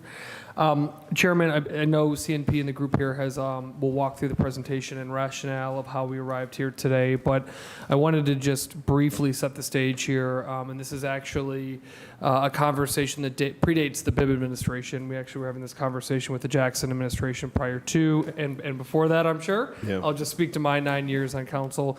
And really, Mr. Chairman, what this revolves around is the acknowledgement of the important role of CDCs in our community, full transparency, no, not hiding anything here. I came from a CDC, Mr. Chairman, as did others on this panel prior to being a member of City Council. So, number one, understanding the critical importance of CDCs and how hard they work and how dedicated they are to our community. Many staff could be doing other things, but chose to serve our community. And in relation to that, Mr. Chairman, for years, the way we have funded neighborhood development work in the city of Cleveland has been really challenging for CDCs, challenging for the city to translate that work to HUD and to really best fund the work that's going on in our community. And so we've been working very hard over the last couple years with input from many, many people, including many of those in this room today, not only to address the challenges being brought forward by the HUD funding model, as well as the availability of CDBG dollars potentially, but also to sort of a path forward to think about, make the statement that we really support and rely on and honor the work of CDCs and how do we proactively create a system that supports them and that funds them in our community. So, Mr. Chairman, I just wanted to say that this is a long time coming. This specific work is about 2 years old, but the conversation, ironically, Mr. Chairman, I was grilling the CEO of CNP, Tanya Maness, when she was the community development director, about this issue. So this goes back a minute. So again, Mr. Chairman, I really look forward to the conversation today, but again, wanted to say that this is an acknowledgement of the challenges that traditional CDBG funding has put on the city, put on CDCs and the community. And a real effort to acknowledge the incredible contributions of CDCs and to set a path forward to make sure that they're sustainably funded. Thank you, Chair. Thank you, Councilman. Thank you for your remarks. And we'll go to Ed, Mr. Stockhausen, for the presentation. Chair Harrison, thank you, and thanks to the committee for having us today. I am going to run through some initial slides, and then I'd like to turn things over to our partners and colleagues. We'll start with Mr. John Onalifo, then Ms. Joy Johnson, and then Mr. David Robinson, all of whom have perspective and thoughts, but I'd like to start with some of the universal context for Ordinance 113. I want to talk about some table setting regarding how we got here. I'd like to talk about the challenges of the current system that we know all CDCs operating in Cleveland experience, and then some of the key points of the ordinance that are transformative and important for creating a system that provides transparency and accountability for the work that CDCs do on behalf of the city, with the city, for residents, for small businesses. So I am going to try advancing the slide. Here we go. So two different things happened over the last 4 years. In 2021, CDCs and CNP developed what we call the 2021 Neighborhood Platform. That was a list of 50 different recommendations for a new city council and a new mayor to improve the quality of life and create economic opportunity for residents in all of our neighborhoods. At the top of that list of 50 recommendations was one that said, we need to begin figuring out how to use non-federal resources to support the work of neighborhood-based activities, the work that happens from the east side to the west side, from Lake Erie all the way south through Old Brooklyn. That was the #1 recommendation. At the time, 9 members of Cleveland City Council identified this as an issue that they strongly supported or wanted to champion as part of their legislative agenda during this 4-year term.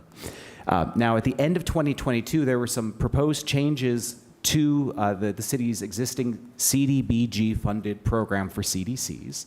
There were a number of hearings on that, which led to CDBG budget hearings here in early 2023. And after some pushback from council about those changes, Chairman Harrison, Councilman McCormack, you two brought together the Neighborhood Funding Working Group, which consisted of over a dozen different representatives from Cleveland City Council, the Mayor's Administration, CDC leaders, philanthropy, and other partners in community development. This is the working group that developed a set of recommendations that are ultimately encompassed by Ordinance 113. Now, at the same time, running on a parallel path was the work that CNP was doing, led by Jason Powers, our Senior Vice President of CDC Advancement, and his team.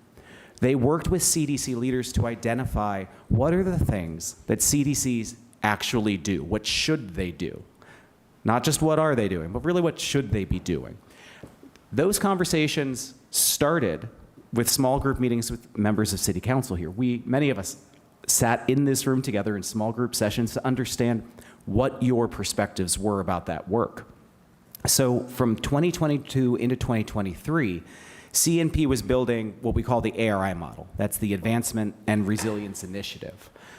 There were 5 core areas of work that CDCs do that were elevated from that and informed the work of the Neighborhood Funding Working Group. Since then, we have moved our ARI model forward into our grant making. This fiscal year, the fiscal year that ends June 30th, is our first year of full ARI awards to CDCs across the city. We allocated $2 million. That's the largest amount of grants CNP has ever pushed out to CDCs through that process. This process for Ordinance 113 also continued. Last year, there were many meetings with the Integrated Development Cluster and its leadership, with Councilman McCormack, that ultimately resulted in Ordinance 113 being introduced in January. So all of this is to say that the ordinance is built on years of work and research and collaboration, not just from the city, but from other partners in the community development ecosystem. And that's because everyone recognizes there are challenges in the way that the system currently works. This spreadsheet might be very familiar to you. You saw this a couple years ago, and we continue to lean on it. This is a list of CDBG eligible activities that the city of Cleveland allowed in city contracts with CDCs, going back to 2010. In 2010, there were 22 different activities that CDCs could include in their contracts. Now, CDBG can actually be used for over 100 different activities. You can go to HUD's website and look at the IDAS database to understand what all of those things are. However, since 2010, there has been a slow culling of the eligible activities that CDCs can use these funds for. That culling has happened slowly, year over year, but through an administrative process where the city responds to HUD with 5-year plans and 1-year action plans that are informed by public meetings that happen in the city. But I'm willing to bet they're not as well attended as even your committee hearings might be. What we know is that there are council members who still think, and there are people in the community who still think, that CDCs can do the things that they were doing in 2010, when in fact today, at least 85% of contracts have to be constituted with 2 activities. And that's basically home repair work and small business technical assistance. You see it here. Those 2 little yellow dots represent what is CDBG eligible, while those 5 circles represent the Venn diagram of what CDCs do. It is community engagement. That's core to what a community development corporation does. It brings resident voice into the development process so that residents can inform new investments in their neighborhood, and so that residents can benefit from those new investments. Yes, we want more residents in our neighborhoods, but we want to make sure current residents benefit from new investment. That's what CDCs are meant to do. So it's community engagement. It is neighborhood planning. We need long-term plans for our neighborhoods to guide the work that we do. It is housing. Everyone knows that now. It's economic development. It is the small businesses on the main streets that are the backbone to all of our neighborhoods. It's critical. And it's the events and promotions. It's why people are excited about our neighborhoods. Whether it's the large-scale festival or the small-scale block club, these things matter. But CDBG, right now, only really covers 2 small pieces of housing and economic development. And the challenge with CDBG is that for smaller neighborhood-based projects, it can actually slow and suppress impact and outcomes. So the work that we're trying to do is stifled in this way. And you've heard me say it before, but it's a slow suffocation of the work that CDCs do. This is an example of what happens. On the top set of arrows, you can see that there is an environmental review that's required for a housing project. That can be expensive, and it can often result in any project going back to pre-development and permitting. If a CDC didn't have to do some level of environmental review, these projects could move faster. We can get more homes, more home repairs done. Similarly, with less restrictive funding, staff members who are paid to do housing work could do more than just income-restricted affordable housing units. They could also be working on workforce housing, which often has an AMI range above what CDBG pays for. They could even do some market rate housing, where we want to see more neighborhoods move to the market so that we can have more people move into communities. Currently, we can't pay for that work. On the small business side, there is a whole universe of businesses who CDCs could be working with, but they only get credit for that innermost circle.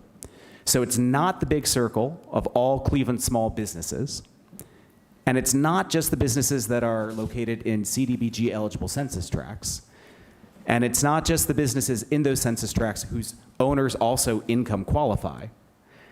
CDCs also need a UEI number. That's a universal, David, help me out here. Unique entity ID. Unique entity ID number. That's a federal number that you need for contracting. There are job creation requirements, and then there are IRS 990s and W-2s. This often gets in the way of a CDC getting credit for an accomplishment working with a small business. Now here's the thing, CDBG is an excellent tool to use for a variety of projects. What you see on the left is Appendix A from a HUD document that lists all the 100+ ways CDBG can be used, from road pavings to sewer projects to new rec centers to parks and green space maintenance. There's a lot of work. And many of you have already seen the work that my colleague Jason Powers and his team did to review the way that the city has used CDBG historically and how peer cities like Detroit, Pittsburgh, Rochester, Akron, and even Sandusky, how they use CDBG allocations. We will send this out after the committee to make sure that it's at the top of your inbox. But this is work that we provided in 2022. So we've shared this information. There are so many ways CDBG can be used. Now, importantly, it's meant to be used to help low-income households and census tracts. What I have here is data pulled from the Center for Community Solutions. It's the city's 2021 population and the number of people in each ward living at or below 100% poverty. Some of you have seen this chart before. What I've circled on the right-hand side are the concentrations of highest poverty in the city. Now we know Ward 5 has the largest number of people in the city living at or below 100% poverty. In fact, 1 out of every 10 Cleveland residents in poverty is living in Ward 5. However, CDBG, when it talks about poverty, that's 200% of the federal poverty level. When we look at those numbers, things change just a little bit, and it's actually Ward 14 that has the highest concentration and the highest number of people living at or below 200% poverty, followed by Ward 5, Ward 10, Ward 11. You see the numbers here. CDBG should be and can be used strategically in those communities. Now, one of the other challenges, and you guys have heard this for years, is that the reimbursement process is long. The city has to get reimbursed from HUD, and then the CDCs can be reimbursed from HUD. What this has meant is that with fiscal years that begin July 1st, almost every single year, a CDC doesn't get its first reimbursement check until December. They carry at least 5 months of cash flow waiting for the city to get back to them on the reimbursements because the city itself also has to wait. There have been efforts to try to speed up this process, but it didn't stick.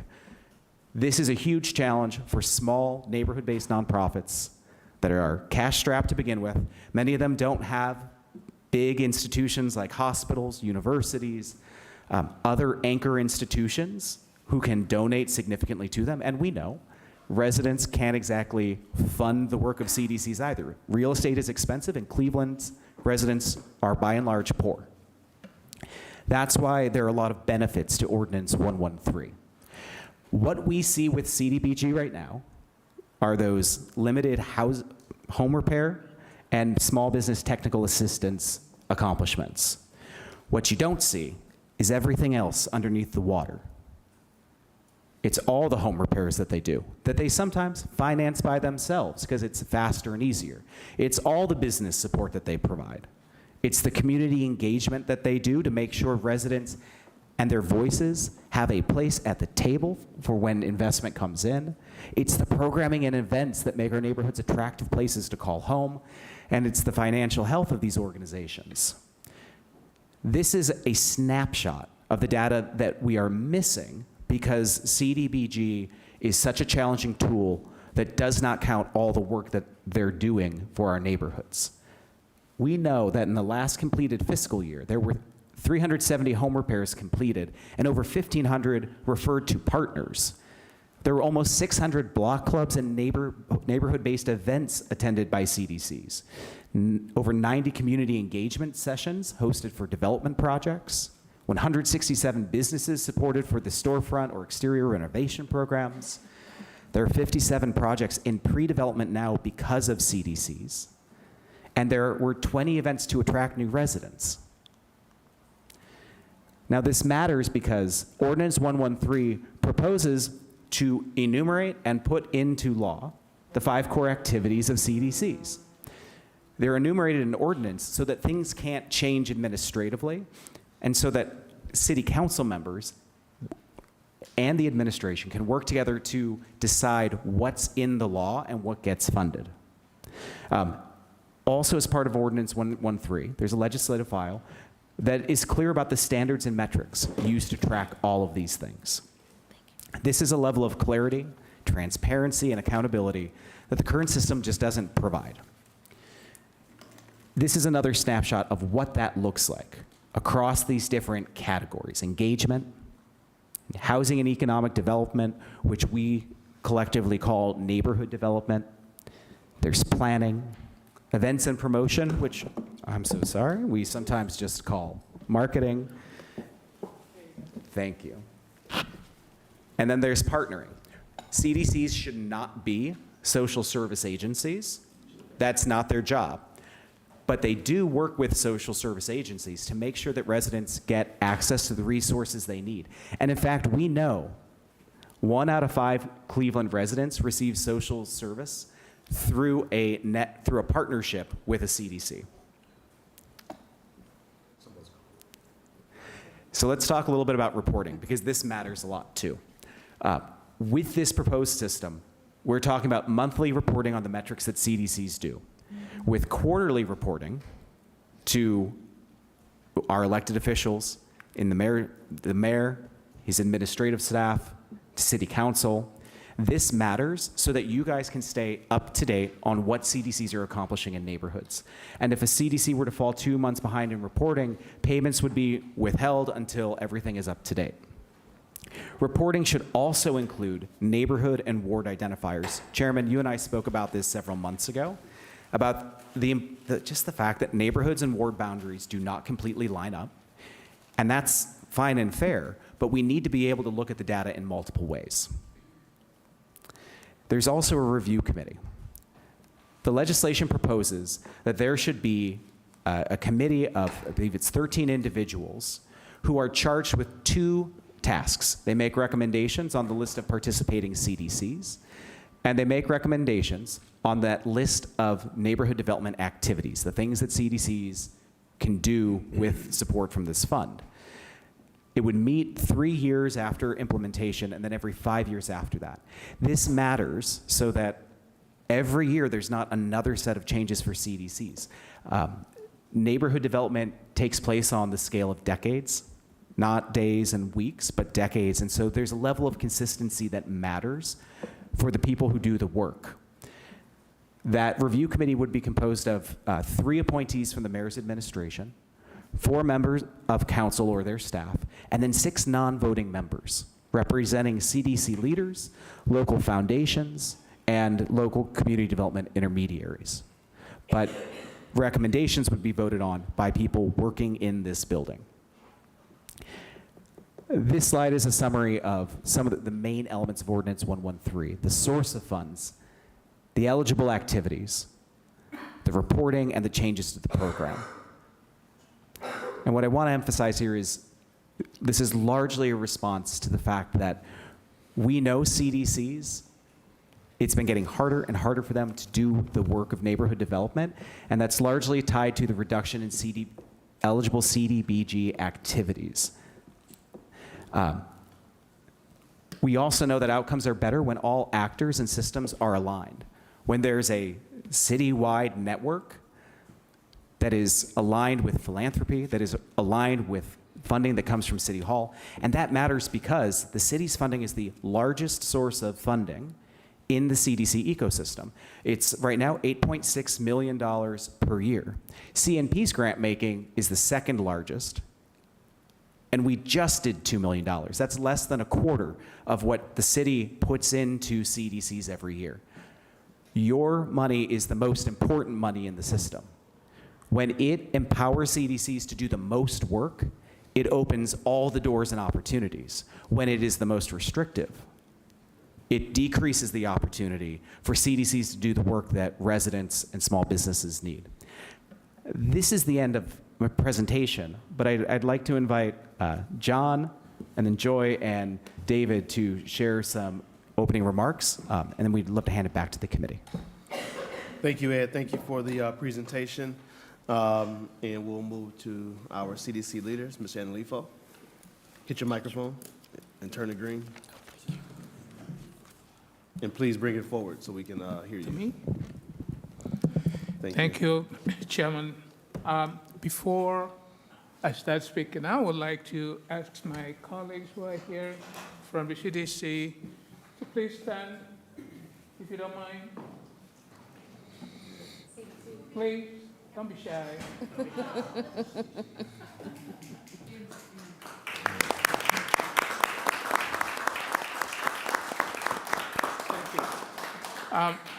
I just wanted them to stand up so you can see the men and women that work in their neighborhoods, that work in our CDCs.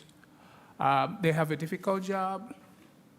Sometimes they don't get a thank you, but a blame when things don't go right. They are here. Most of us, when we get back to the office, we will have hundreds of emails waiting for us to read and respond to. But we come here to ask you to support Ordinance 113, the new Neighborhood Development Fund. The reason is because, as we have heard already, it is based on two principles: transparency and accountability. Before I go further, so you guys know where I'm coming from and why, some background about me.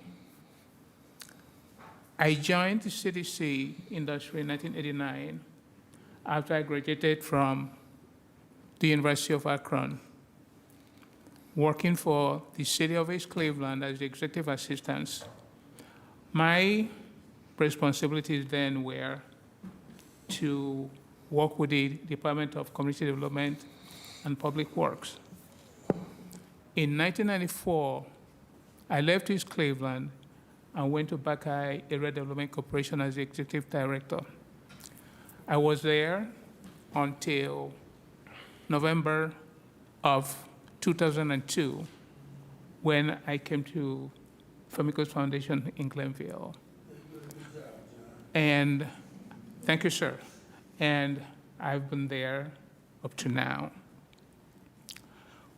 One common thread that I have witnessed throughout these years is one thing, that CDBG funding is complex, it is difficult, and it makes the work and the accomplishments that we could register much more difficult.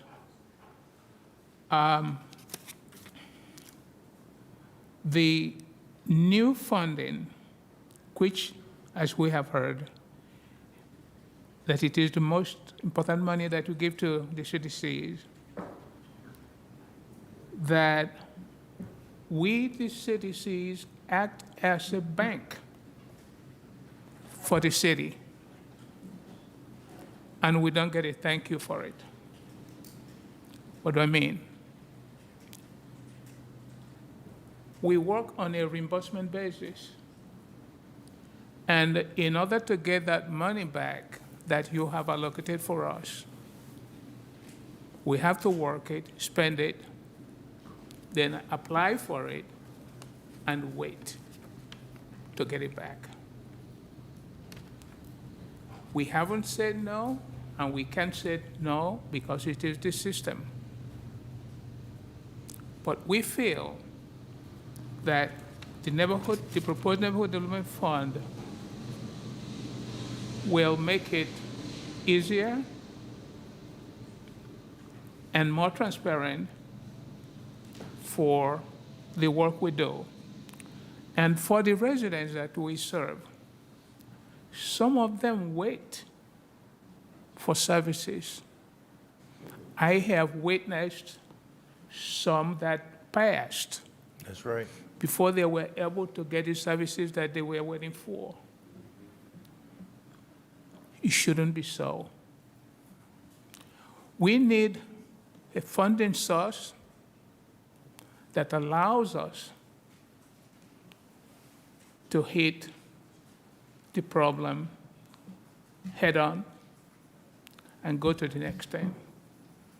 That is why we feel that Ordinance 113 is that funding. A lot of things are happening today. There is turmoil in Washington, D.C. Those vagaries of politics does not make our work any easier. We believe that your support and passage of 113 will make it easy for us to serve you and serve our residents. We will have reporting requirements that we've heard. You're going to set the specific metrics, and you're going to hold us accountable. And if any of us fails to perform as required, shame on them. And I do believe that we're all in agreement that whatever penalty is levied on such organization, they have themselves to blame and not the funding source. But for now, we are asking you that the CDC ecosystem in the city of Cleveland is a best practice. People come all over this country to ask questions and learn about what we do and how we do it. Help us, keep us a best practice, and pass Ordinance 113. Thank you. Thank you. Ms. Analifo, I felt like I was sitting in Easter service. Man, you know, the room is quiet, he has that feel, everybody's just focused, you know.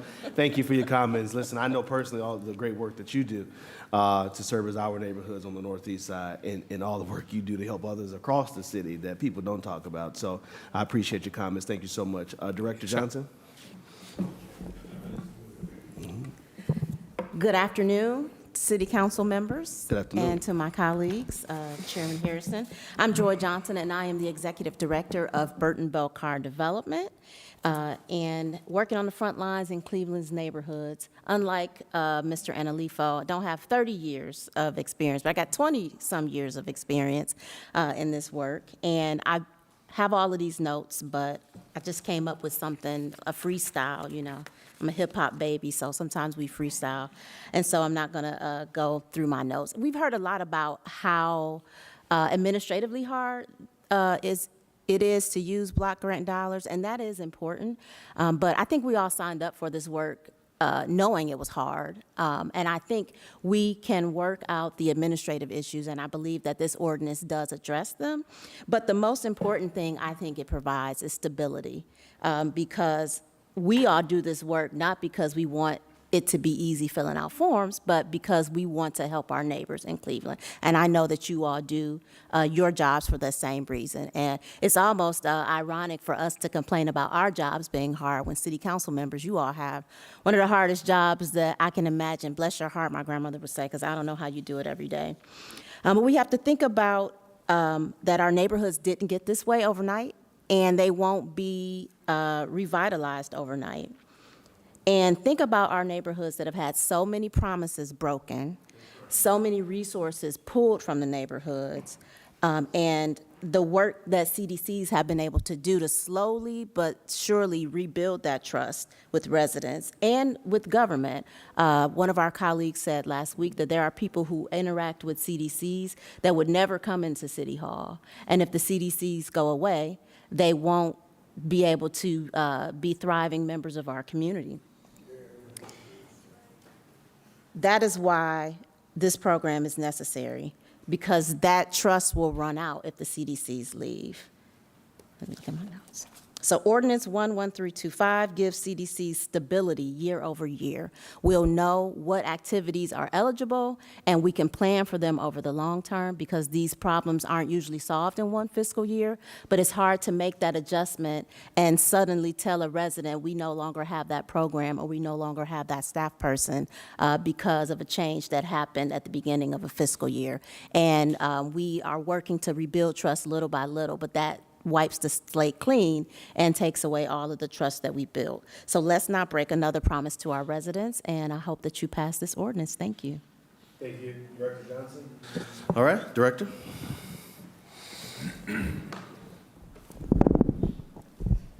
Thank you, Council.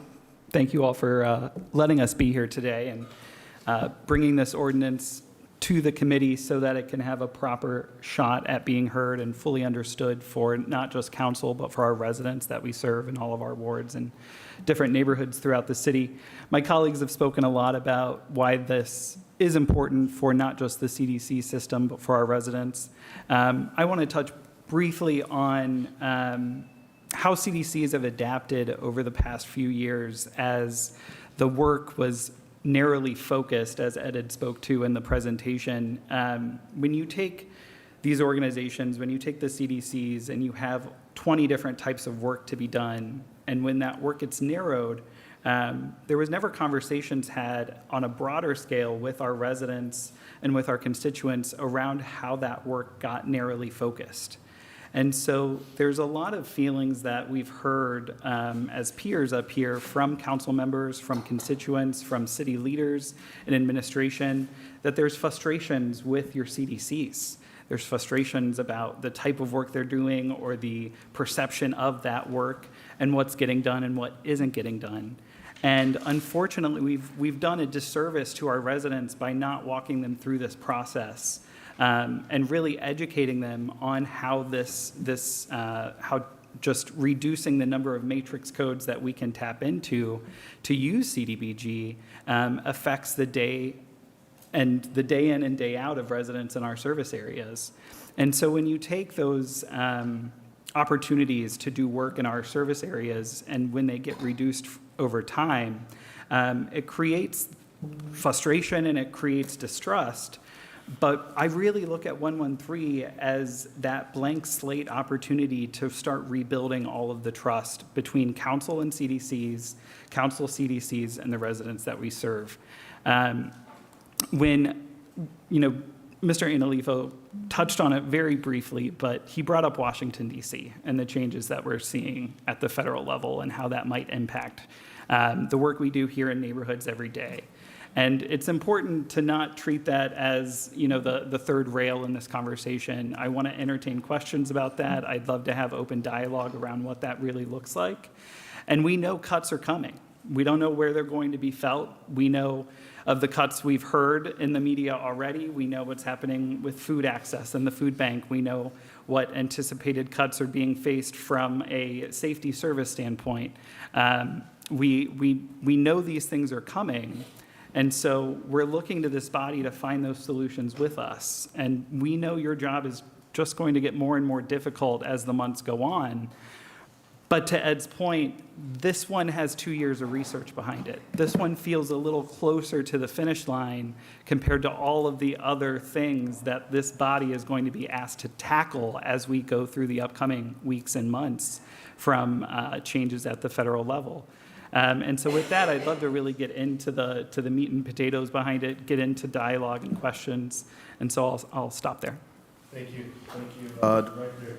There is one other person I would like to bring up, Ed, and that's Dr. Lee from Metro West. If Dr. Lee can come up. Because when you look at the slide that you presented, and the areas that are some of the most, that has some of the most vulnerable residents, and that is the area that Metro West services, just like Ms. Analifo and Dr. Johnson on the east side of Cleveland. So, Dr. Lee, I know I'm putting you on the spot. Just press the button until it turns green. I would like to hear from you and some of your thoughts as relates to Ordinance 113 and the work that you do. Thank you so much. I know I'm a last-minute addition at the request of council. Sure, don't rush. Go ahead. I want to echo everything that the other EDs have said, but like the slide shows, Ward 14 is one of the highest concentration of poverty. Microphone. Our biggest thing as a CDC is to... You don't have to hold it. Sorry to interrupt. Just press it. Yep, there you go. Okay. And just kind of speak into the microphone. Okay. Thank you. One of the things as a CDC that we try really hard is not only to partner with council, partner with the city, but also with our community. So we try to provide services that our residents and small businesses request. We want to be able to do that, but a lot of times the restrictions from CDBG makes it really difficult to be able to address when someone comes to you as a resident that says that they need help with a dead tree or illegal dumping or something like that because the restrictions of funding. So then it falls on us to be able to raise the money, and we work really hard to be able to do that, as you know, but there are only so many grants. There's only so many foundations to go to. So what we've started to do is try to look outside the box to be able to raise that money. But that also takes away from the residents and the small businesses that we work with. Our team is small and mighty, and we do a lot of work, and they're passionate. Right now, my team is still doing everything business as usual, even though there's all these restrictions. We try really hard not to say no. But sometimes it's really hard. Our residents and our small businesses usually understand for the most part, but it breaks our heart to be able to say, no, we can't because of this small restriction or multiple small restrictions that come together. Got it. Thank you. Thank you, Dr. Lee.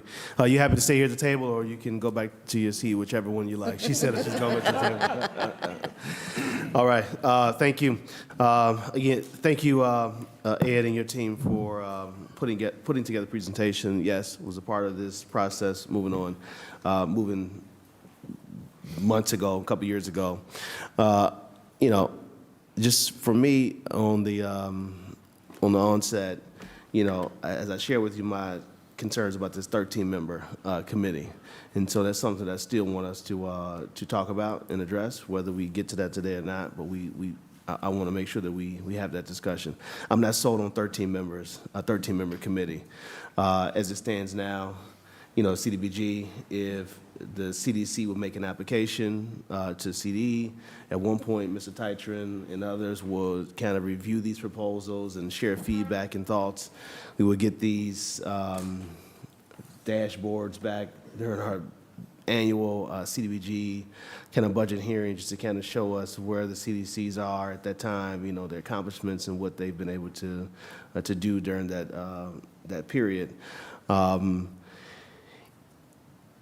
And to go from that and the council person, determining while working with the CDC, the level of funding support that the CDC will receive, and to now go to a 13-member committee who's going to vet these proposals and make determinations.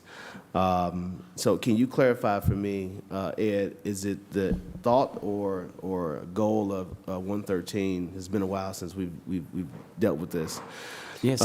For the group just to give recommendations or thoughts on the proposals submitted, and then the council member still determines that what level of financial support the CDC would receive.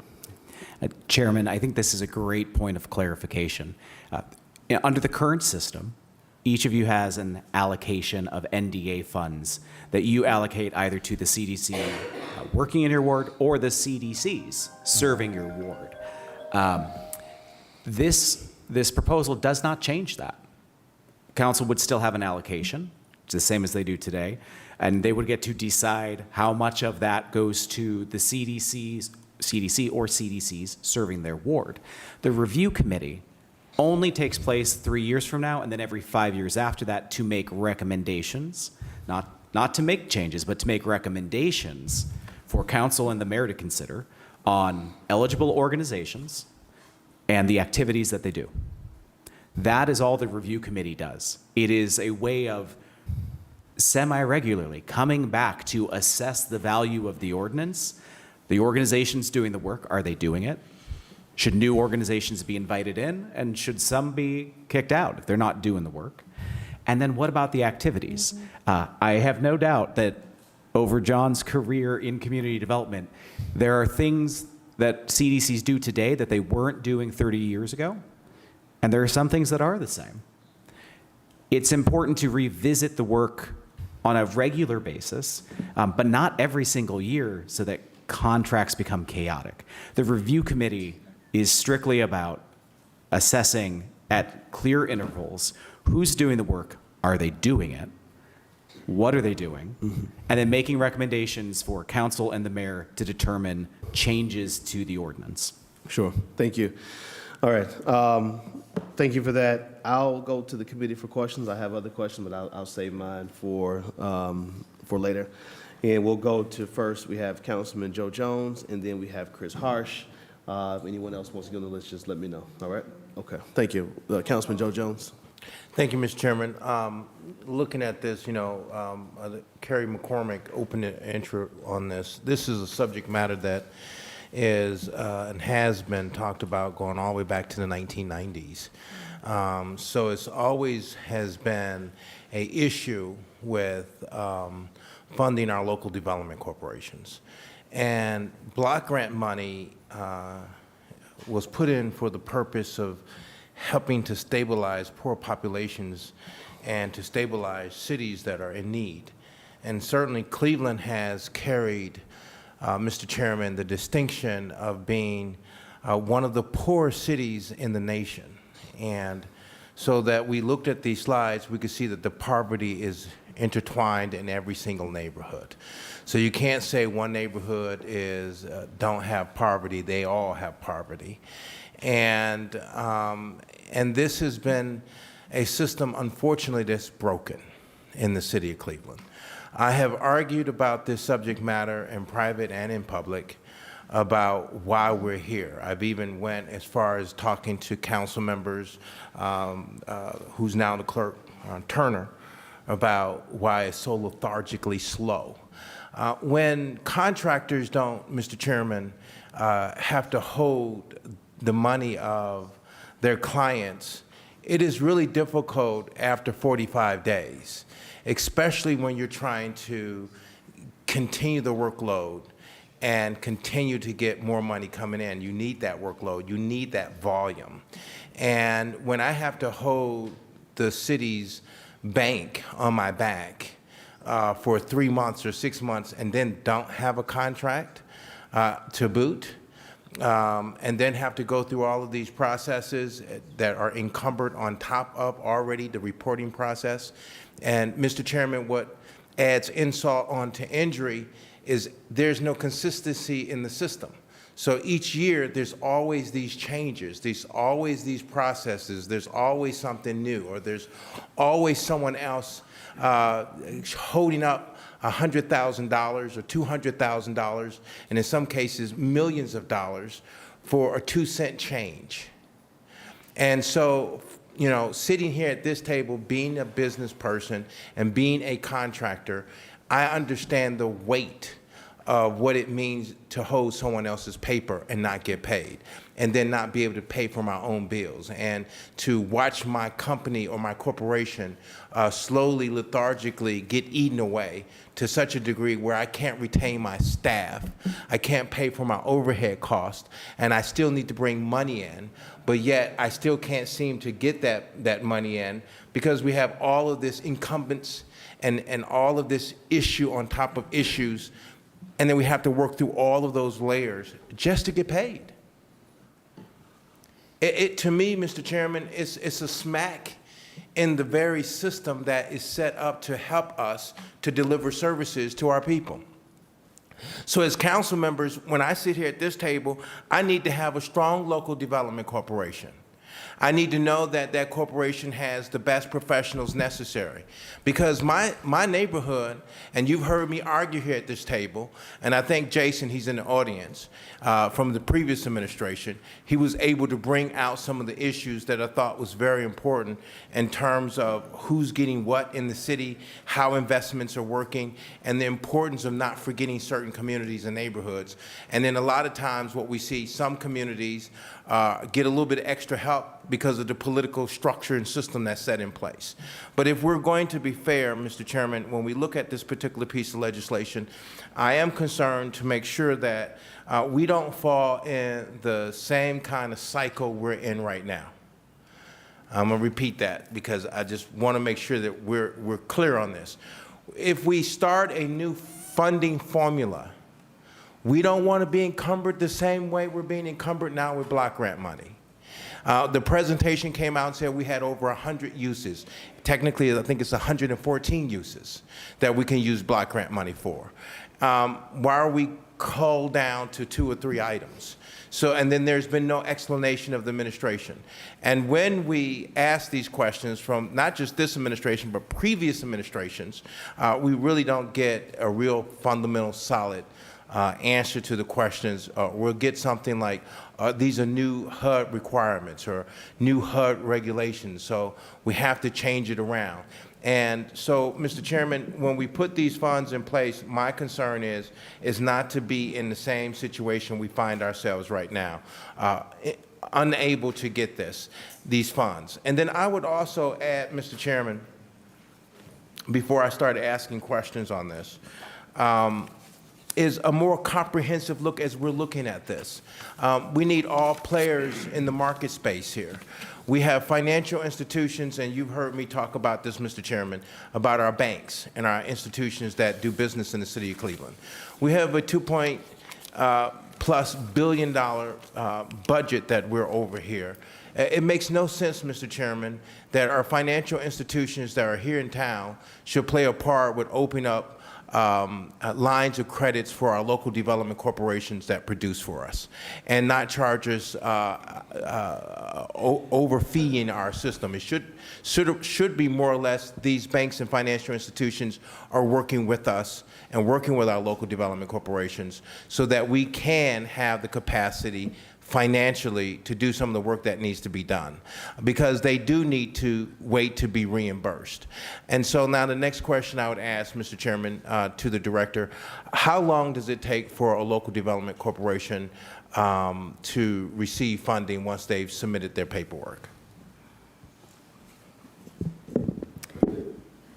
Through the chair, that number depends. We seek to do it within 30 days, 45 days. What often happens is that since it's a reimbursement, everything has to be submitted just in the proper documentation. So it often takes a significant amount of time if all of that documentation is not received in the way that it needs to be for it to be okay to HUD standards. But I do want to note that process is not impacted by this. That's not what this legislation touches here. I'm happy to talk about the workings of the department, but that is just not what this legislation speaks to. No, the question is very germane because we don't have the sub-fund set up right now. So we still have a problem that we need to fix. And the only reason why we're sitting here at the table, even talking about a sub-fund, is because the other part of it is not working right. If it was working right, we wouldn't be sitting here. And it has been a difficult task as an elected official to constantly go back and forth. This is a little bit before your time, where I had to keep going back and forth with the executive director, trying to figure out where the local development corporation is in the funding, why the money's been held up, and just getting strong along the whole process. So whereas, Mr. Chairman, I think that we have an outstanding director and community development, whom I appreciate all of her hard work and restructuring and organizing her department. I'm just concerned with this is still a problem. I talked to local development corporations. They're holding a lot of money on the books, and they haven't been reimbursed. And I don't know how. I know that we've changed the contracts to every 2 years. Is that correct, Mr. Chairman, to the director? Through the chairman, we have, what we've done this past year is to extend the contract from last year. So we essentially did a 2-year contract last year rather than opening up for a new cycle. So historically, every year there's an RFP process where we would sit down with a committee, including folks from council representation, and we would go through an entire process. We have not done that. What we did was we sought to create as much stability as possible over the last few years, and so instead, last year we just extended the contract and added new dollars. And Mr. Chairman, to whomever can answer, putting this here sub-fund in place, how does this help you versus the old system in place, and how will this system here improve the process for getting funds quicker and faster to the local development corporations? Yes, absolutely. Mr. Stockenhauser, yes. Through the chair, to the councilman. Thank you. I actually wanted to raise that the way the ordinance contemplates payment is on a prorated quarterly basis instead of the reimbursement model. So if you read through the draft ordinance, you'll see that in there. And I want to actually thank the director for that contribution. This was one of her ideas from conversations just before the end of 2024 when we were meeting to hash out some final details. There were several people who had thoughts about the ordinance, what might be changed, added, what have you, before its introduction. And this was one of the director's ideas, that we could prorate the payments on a quarterly basis so that CDCs are capitalized to have the teams to do the work, so that instead of spending staff time and hours worried about small-scale fundraisers and using that to be able to make payroll, they will know that they have those quarterly payments. They can plan for the future, and if they're not doing reporting, those payments shut off. That's part of the accountability piece, that CDCs need to be putting the data back into a city system so that all of our elected officials and the appointed people who work with them know what CDCs are doing for the money that they're being paid to do neighborhood-based work. That's the accountability, that's transparency, but it's also, to your question, Councilman, about changing the system from the reimbursement model so that we have something that works better for CDC so they can get out there and do the work instead of spending time on paperwork. If you can elaborate a little bit for me on that payment. You said every quarter, so it's every 4 months, so they'll be advanced upfront? How does that work? It would be every 3 months, and whatever, if a CDC had an allocation of $200,000 from a particular office, that would turn into 4 $50,000 payments. There'd be a payment in July that would cover July, August, September, the next payment in October to cover October, November, December, et cetera. So it'd be upfront? It'd be upfront payments on a quarterly basis contingent on their reporting. Mr. Chairman, I have more questions, but I want to yield here so I can get my thoughts together and come back on the back end, please. I yield this time, if that's possible. Thank you, Councilman Jones, Councilman Chris Hars, followed by Spencer Slife and then House Jones. All right, thank you, Chairman. I'll try to be as brief as I can, but Madam Clerk, could you just go ahead and add me as a name to this piece, please. A few things about this. First off, I think many of us worked at the CDC. As Councilman Spencer, I did. I know Councilman McCormick did. I don't know if others did. Who? On a board. Working at the CDC, it feels a lot like, fitting round pegs into square holes. I was there in 14, I think. I was doing code enforcement, and HUD sent down a ruling that said only deputized state officials could do code enforcement. You needed a license from the state to tell somebody the gutter fell off their house. Which you clearly don't need a license to see that somebody's window is broken or that the gutter fell off, but the state required it in order for the CDC to get funded to send out that letter to tell somebody that that had happened to their house. And believe it or not, I sent letters to people's houses and say the gutters fell off your house, and the person was like, oh my God, that's the side of the house I never look at. My driveway's on one side. I didn't even know that, right? There's value to this work, but we lost our funding to do that type of work. And my job turned into trying to figure out how to get a series of numbers in a column on a spreadsheet to go into another column on a spreadsheet so that I could get a smaller number of those numbers to fit into a third column so that we could get paid. And I would spend hours and hours, if not weeks of my year, trying to figure out how to get those numbers to go from one column to the other so that we could get paid for the work that was very much needed in the neighborhood and very much wanted by residents. But I was losing time in my ability to do that because I was trying to fit this round peg into a square hole. And it was incredibly frustrating to the point where it makes a lot of people just not even want to deal with it, and you end up with this problem in the CDC world where you're having a hard time keeping people on staff because the work can become so tedious and unnecessary to the ultimate goals of your job. And I think we all know that people that work at CDCs aren't doing it for riches and for fame. They're doing it because some part of their heart cares about the community. And these are people that are actually engaged in our neighborhoods because they, on some level, care about society. And it's also, I don't like third rails or elephants in the room either. It's also worth noting that CDC has become a lifeblood for our democracy and for our government. I mean, 3 of us right here used to work for a CDC, and I don't know how many CDC employees the mayor has pillaged from our ranks, right?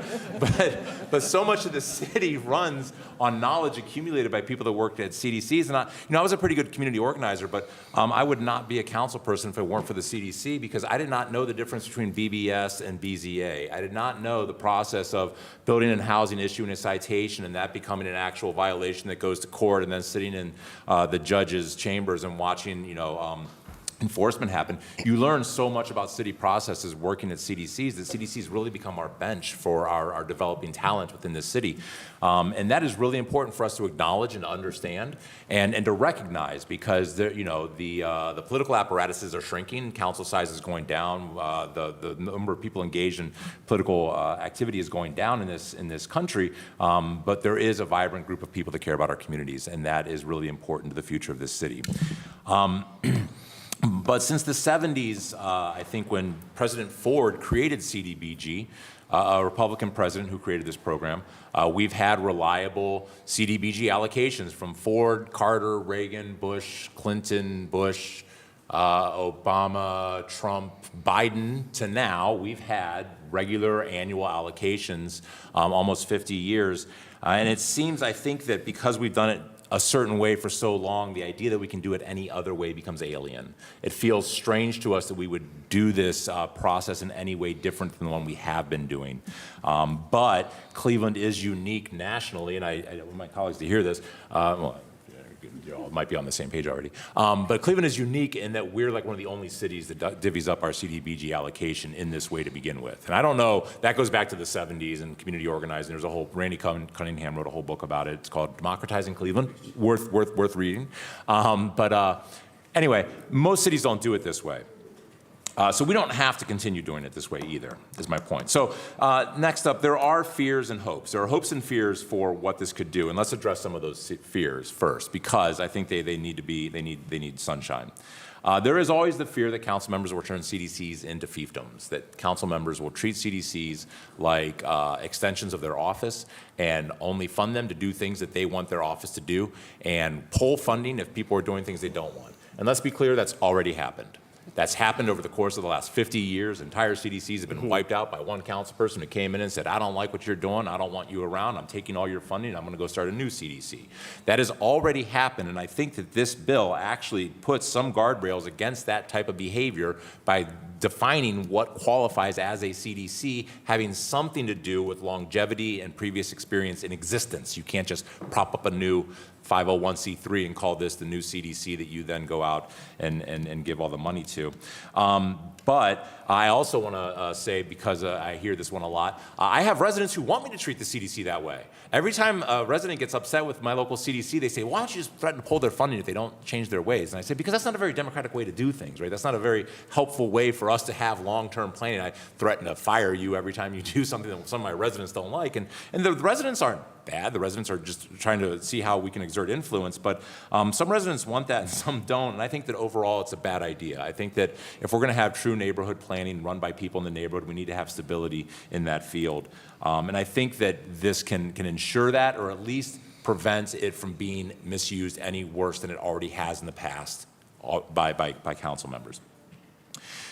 I think another fear, though, is that CDCs might not be pushed to do the hard work that they do. I think there are some CDCs that excel in areas that are unique to them. I think when it comes to like community development, economic development, I think that FAMICOS has risen to the top of that field, and people widely look at that as a CDC. And I think that when I was there, I haven't been keeping up with all the goings-ons of what Detroit Shoreway has turned into, but I don't know. But it was very well known for doing a lot of economic development. And I guess there is maybe a concern that without some of the pressures of CDBG allocation requirements, that maybe CDCs wouldn't feel the need to learn and develop that type of skill set. And I think that's something that we should have a conversation about, because we don't want to like go easy on everyone and everyone all of a sudden has a cake job and has to not maybe worry about learning new skills. But I think that is something that I just want to put out there, because I think we want to think about how we continue to develop our skill set within our CDCs to take on tasks that are important for the neighborhood. But I think there's a huge hope in this too, and the huge hope is that we can finally take the handcuffs off of our CDCs and let them do the work that is really relevant to their neighborhoods. I can tell you, if my CDC in Old Brooklyn could simply manicure the green space along Pearl Avenue and just keep the planters, flowers blooming and the grass cut and that, but they're not allowed to do that. They can't get that out of their CDBG contract, and there's no easy way for them to handle that. And the city certainly can't handle medians. The city has no capacity whatsoever to handle a median, as most of my colleagues know. If you've got a median in your neighborhood, you know that there's some problem in the city of Cleveland with mowing the grass in the spot in between the roads. So this would actually be the most visible, vibrant breath of life into downtown Old Brooklyn I can possibly imagine. Just somebody taking care of those medians. And I would love it if I could just talk to them about doing that. And this ordinance allows us to have that direct conversation where I can sit down with the director of Old Brooklyn and say, hey, here's what I need you to do. So there is a lot of that. And by the way, my other hope is that we could bring back code enforcement. As you know, I've been doing my whole ward on my own because the CDC is not allowed to do it. I'm doing the exact same thing I did as a CDC employee, as a city councilman, and I shouldn't have to do this as a city councilman, but the CDC is literally not allowed to do that job. The same letters I sent out, they could send out. It has tremendous impact. So I think there's a lot of hopes that we could accomplish with this ordinance. And lastly, long-term financial stability of this. I think this is like the issue that a lot of my colleagues are really sort of struggling with, because we have to look around corners, as they say, right? We have to think down the road. We have to think about budget cycles that aren't yet upon us. And I don't want to put anything on tape that people in Columbus can use against us, because I know that sometimes my colleagues will say things and somebody down there will see it and say, oh, I just got an idea. But let's say the one thing that we all know is true. And we do a budget every year, and we rolled over $58 million. We rolled over $58 million this year, and you can call it a structurally, what do we call it? Structurally balanced. Structurally balanced budget, but we've been doing that for a while, and it's a big return on positions not hired, but I feel confident that we have the financial ability to do this as a city. I feel very, very confident that this is, I think, $8 or $9 million, I think, total and maybe through the chair, that's a question, maybe. I'll ask a question too. Through the chair, what is the total expectation on this allocation to Mr. Stockhausen? Or Councilman McCormick, whoever. Sure. I just want to have a point of clarification, Mr. Chairman. Yes, go ahead. Thank you. Just to be clear, 113 does not allocate a penny. Oh, okay. So I just want to be clear about that. Okay. Council then has additional legislative authority to allocate funding to support 113. So obviously, Okay. 113 is the system and mechanism. We would then allocate funding in partnership with 113. Well, let me Just to be wipe the clear. egg off my face. I did actually just read it, so I should have actually noticed that there's no funding. Okay, but You're still on track, though. You're still good. I feel confident that we have the ability to make this change and to take care of this situation and keep it going. Which brings me back to CDBG funding. I keep looking at my phone because it was my understanding that we're supposed to find out here like today or tomorrow, right? Tomorrow, whether or not 50 years of consistent federal behavior, it becomes inconsistent this year. But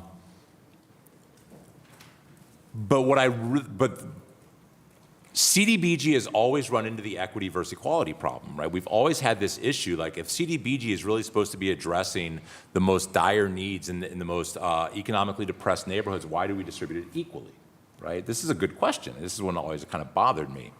Because my response is, well, whether we do it equitably or equally, we all live in Cleveland, and Cleveland is not the land of milk and honey. Like, the wealthiest neighborhood in Cleveland is median rate for the county. Right? The wealthiest neighborhood, Councilman Slice area, they make exactly median for the county. So half the people in the county make more than anybody in Cleveland, and all of Cleveland makes less than half the county. So we are not like a wealthy city in a classical sense. And Old Brooklyn has needs. Old Brooklyn has very real needs. Old Brooklyn has poverty too, right? We've all got that in every single neighborhood, and we've got a very diverse community across from one side of the city to the other. But I think this ordinance actually does an incredibly elegant job of balancing equity and equality, because CDBG can then be used directly and specifically in areas where it is most needed to address financial blight, which would be concentrated pockets of the city, not Old Brooklyn. But at the same time, we can treat all of our residents equally by distributing an equal allocation for the CDC funding mechanism and allow us to actually tailor the services of the CDC to the needs of those residents. My folks have different needs than, I don't know, than your folks, than Jasmine, even on the other side of a bridge, right? And the difference between Ward 14, which I worked in for 6 years, absolutely, the needs in Ward 14 are different from the needs in Ward 13. Yeah. And they will be for quite some time. We will probably not live long enough to be in the world where both of our neighborhoods are the exact same. And nor should we, So I think that this actually does a really elegant job of giving us the opportunity to use CDBG funding, like every other city, to focus in and concentrate on pockets that have the greatest need and do that equity investment, and treat everybody in Cleveland equally as residents of the city that all deserve to be supported by their city government in the neighborhoods that they live in. So that was it. Sorry, that was my lastly. There is no F. That was E. I encourage folks to support this. I know that there's going to be questions, and I want us to have robust conversations about this. But I think that if they say let no crisis go be wasted, let's use this moment as an opportunity to fix this once and for all. And I think that's what we can do today. So thank you, Chairman. Got it. Thank you, Councilman. Councilwoman Spencer. Thank you, Chairman. Believe it or not, I am going to keep this very, very brief. All right. All right. I will. No, I really will. We've covered a lot of ground today, and this has been great. I first want to say, through the chair, Ed, that was a great presentation. It was so comprehensive. It really encapsulated the whole process, and it was very well done, so thank you.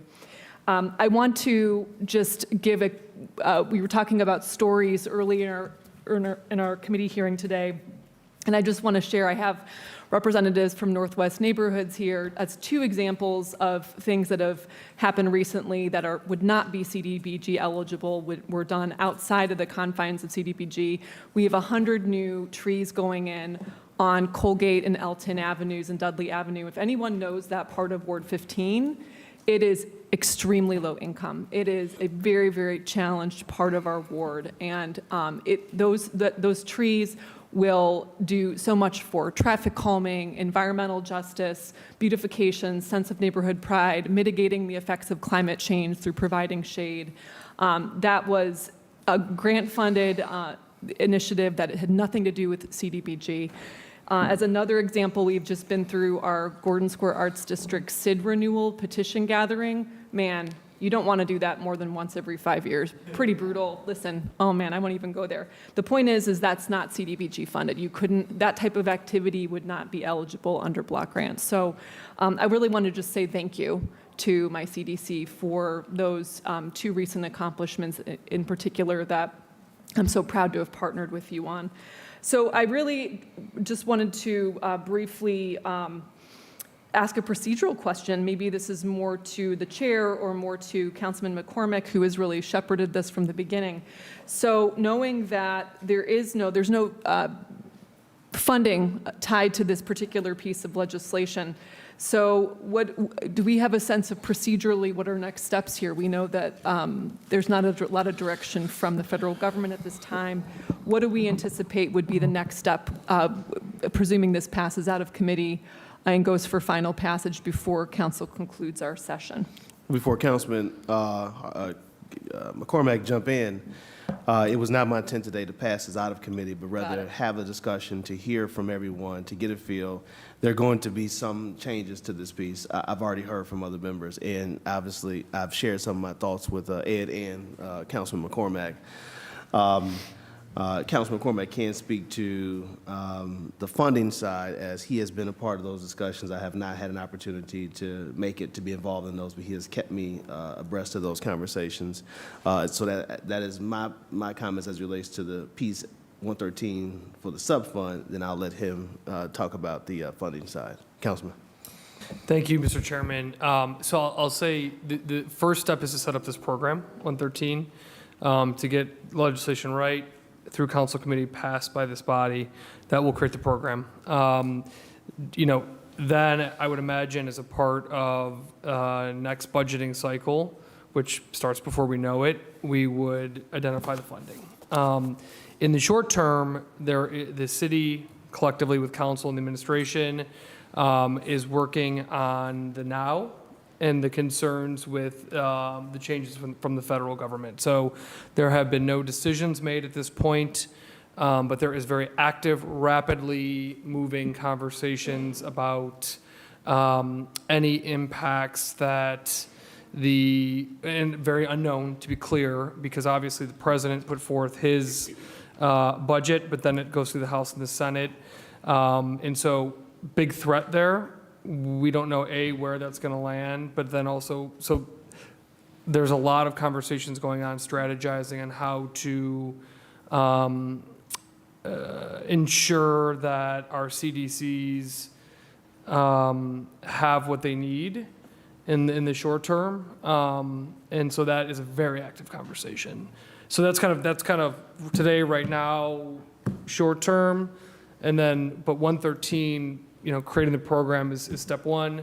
And then council, of course, with our legislative and budgetary authority, would then identify the dollars to fund 113. Did that answer your question? Those were exactly the guidance I was looking for. Thanks to both of you. And that does conclude my line of questioning, All right, Mr. thank Chair. you, Councilwoman. Councilman Slife, and followed by House Jones. Thank you. I'm going to start asking 2 theoretical questions, which I know is unfair, and I'm going to start with the director. So essentially the current status quo with block grant is that we, through our conversations with HUD, determine what we want the city of Cleveland's HUD objectives to be, and we have been subgranting with various organizations to meet those HUD objectives that we've worked through in a contract with the contract negotiation with HUD. Is that a fair way to characterize it? Through the chair, yes. Through the action plan that is submitted annually, we are, yes. Thank you. That was the word I was looking for. If this were to pass, and let's assume 0 changes to block grant funding, which we know is very unlikely, how would this affect the City of Cleveland's action plan And how would CD need to adjust to be able to meet those metrics if we are effectively taking a pool of subgrantees away from the contract? Through the chair, we would be needing to update that action plan to reflect the activities where the dollars are actually going. Okay, thank you. And that's I just needed to hear that for my own edification. I'm going to go to Ed instead of go down the line just for time. In a world where this ordinance is not passed, and in a world where block grant is cut all or to some large degree, can you, and we've seen some stuff in the media, but can you take a quick second just to outline the current state of the CDC ecosystem and what would happen should that nightmare scenario happen? I think we need to kind of know what could be coming down the pike. Stockhausen? Through the chair to the councilman, all of you received a memo at the end of March that we shared with you where we anonymized some CDC data that we had pulled from just 3 months before in December to look at the financial cash flow situations of CDCs. And what it shows is that without funding, without any source of funding, come July 1st, you see a rapid change in the number of CDCs that are able to meet neighborhood needs.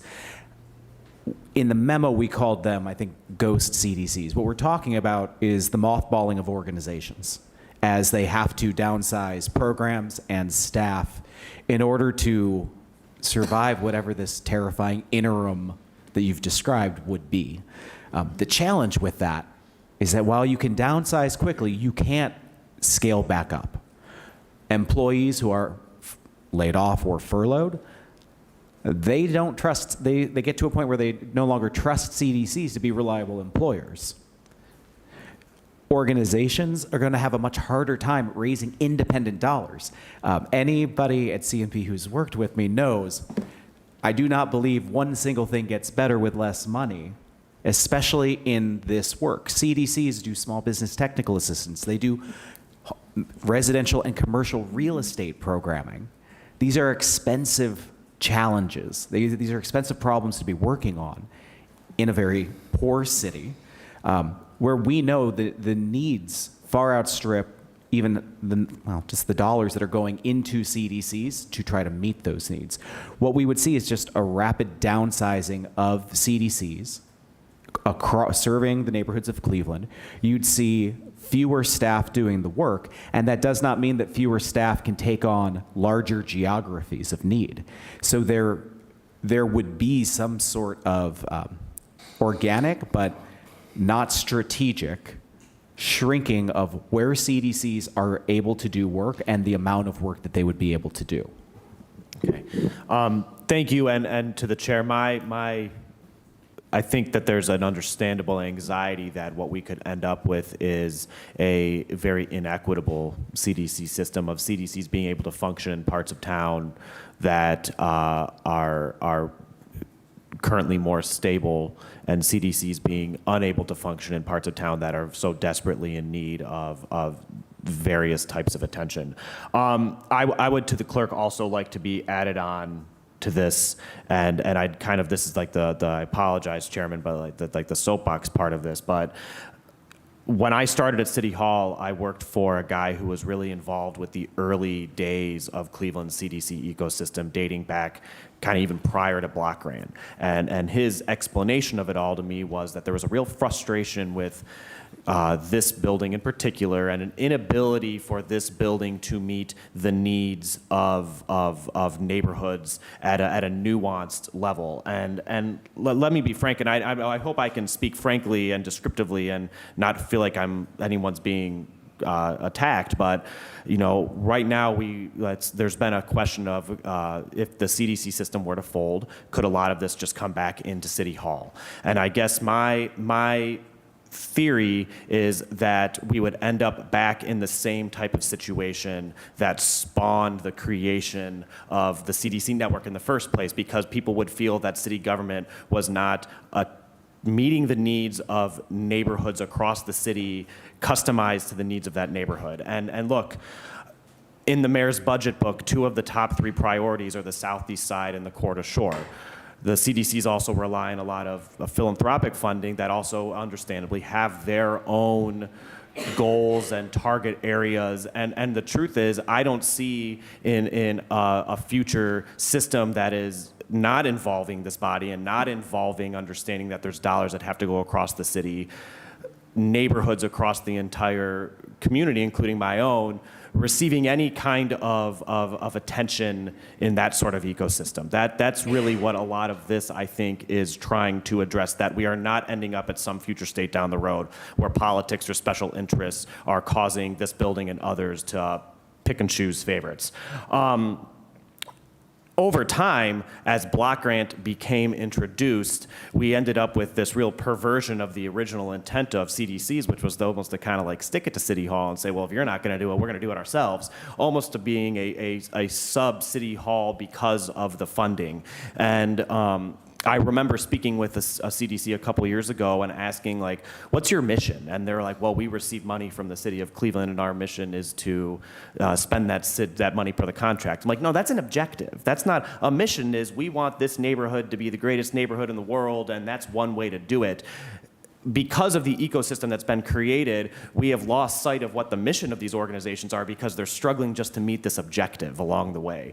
And when we talk about the narrowing of needs, and I think the administration knows that this is a point of disagreement that I have, I think that the economic development focus has become untenable because of UEIs and other things. And then I think we had a public commenter last night note 60% of Cleveland residents are renters. Our focus on housing is good, but we are trying to improve housing in a city where most people don't have the legal ability to improve their own house because they don't own it.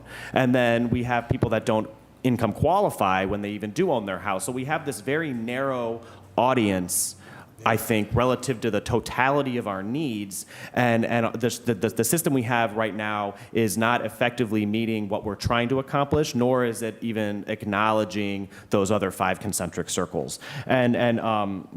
You know, in kind of not, I don't want to say in defense of Joy Johnson because I don't think anyone's attacking her, but an organization like Burton Bell Carr that this building and others have routinely kind of turned to as a messiah who's going to help us achieve all of these needs in some of Cleveland's most challenged cities, I think has taken on a lot, and thank you for that. But also, if you get back to the core neighborhood that BBC came out of, which is very, very tilted towards public housing, people in public housing aren't going to qualify, to my understanding, for a CDBG housing program because they don't own, they live in public housing. Like, it's a structural disconnect. And I feel that as well because if you look back at the numbers of poverty across the city of Cleveland, I know that I have lower poverty rates, but when you look at the raw numbers, I'm not that far behind Ward 4 in number of people living in poverty, and a lot of that is public housing. And here we have a system that is not meeting the needs of people.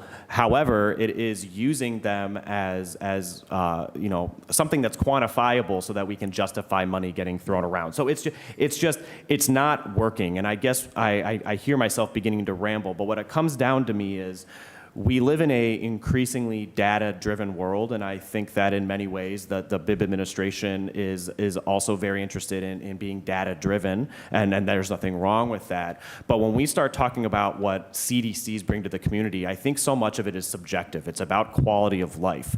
And I think if we are going to rely on federal dollars, which are objective because we're not, that's how the dollars are structured, then we're never going to be able to meet these quality of life needs, whether it's a farmer's market or a social service program or other things at the neighborhood level, because the dollars just aren't designed that way. And what I worry about is when people feel that they're being left out of the conversation and they're not being focused on at City Hall, that just compels them to leave the city of Cleveland, whether they're leaving a Ward 17 or a Ward 1 or anywhere in between. It's a natural decision. So, and taking away, you know, my individual ward, I think there's areas like, you know, Councilman Kelly's ward that have been woefully overlooked by this building that are the most densely populated parts of the city of Cleveland. And if we're able to, and our low income are very diverse, and if we're able to have more flexible funding, we can take neighborhoods like that and really celebrate and build off of that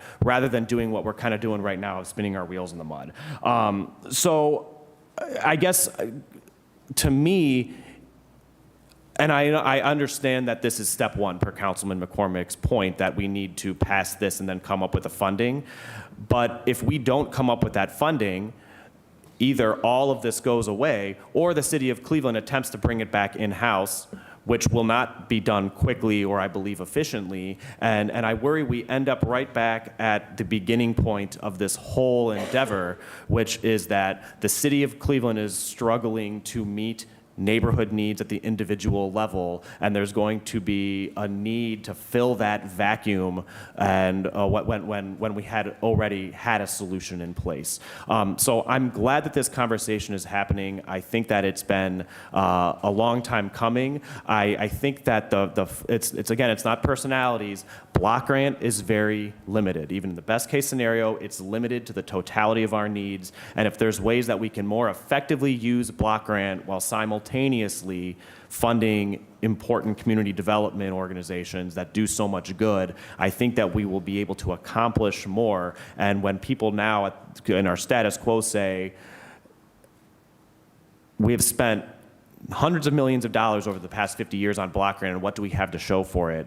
I guess my answer is that we haven't done it in a strategic way, clearly, and this is an opportunity for us to right that wrong and begin to move neighborhoods forward instead of creating an entire community development system that relies on poverty just to exist. So, thank you. Thank you, Councilman Slife. Always very thoughtful comments. Thank you. Councilwoman House Jones.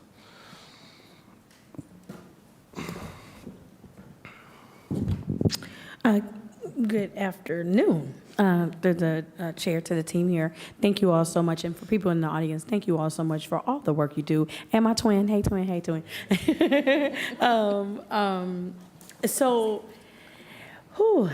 There's been a lot of conversation, but looking at the elements within the legislation, specifically relating to the 5 categories, I just really wanted to get some clarification on, we have these categories and people will be required to do the things according to the categories. Which, and again, for people who are listening, there are 5 categories: community engagement, neighborhood development, neighborhood planning, marketing, and partnerships, which are all categories that are presented in Ordinance 113-2025, that there's an expectation that our community development corporations who would be allocated would get credit for. And I guess I in this space have been challenged with us funding activities versus funding performance. And that is one of the things, like, I've really been struggling, and I'm not talking about CDC, I'm talking about all of this. Like, we just give people, like, it's even the thing about, like, you pay somebody to show up, but for me, it's what are you doing in the time that you are here? City Hall. Just because you're here in this building don't mean you're doing no work. And I really am looking for us to create opportunities to really invest in the performance, because we are a city that need high quality performance through and through and through. I am first talking to City Hall, right? Because it's hard to have an expectations of others to do something that you are not modeling. So, getting to these 5 subcategory areas, and I'll take the first one as we look at community engagement. It is outlined that we want at least 3 activities around organizing and engagement. Well, I'll say to Councilman McCormick and or someone here in the team, for these three subcategories within community engagement: organizing engagement, communication, and events. The qualifying thing is just for you to do them. But what expectation do we have just to do? You see what I'm saying? Like, why and maybe this is more of the question, why is the driver the activity versus the outcome? And maybe that is that's really probably to the point of my question. Councilman, Ed? Yeah, I'm happy to just respond quickly, and then I'll pass it over. I would just say two things. One, there is a report back, right? So this idea of are you actually doing it or achieving your goals? The ordinance requires reporting on all the activities that you have done. The other thing I would just say, and I'll yield to the group, but my also perspective would be that it's going to look different, right? So what does an event or community engagement look like in each neighborhood is going to look different. So what success could look like in Ohio City might be different than downtown, might be different in Collinwood. So I think the success marker on that, and a part of this conversation is when developing the proposals, that would be done in collaboration with the CDC, CNP, the council person, to set those expectations. But yeah, my perspective is that it's going to look different depending on where you're at. I don't know. I saw David reach for the green light. Yes, please, and I'd love to add on.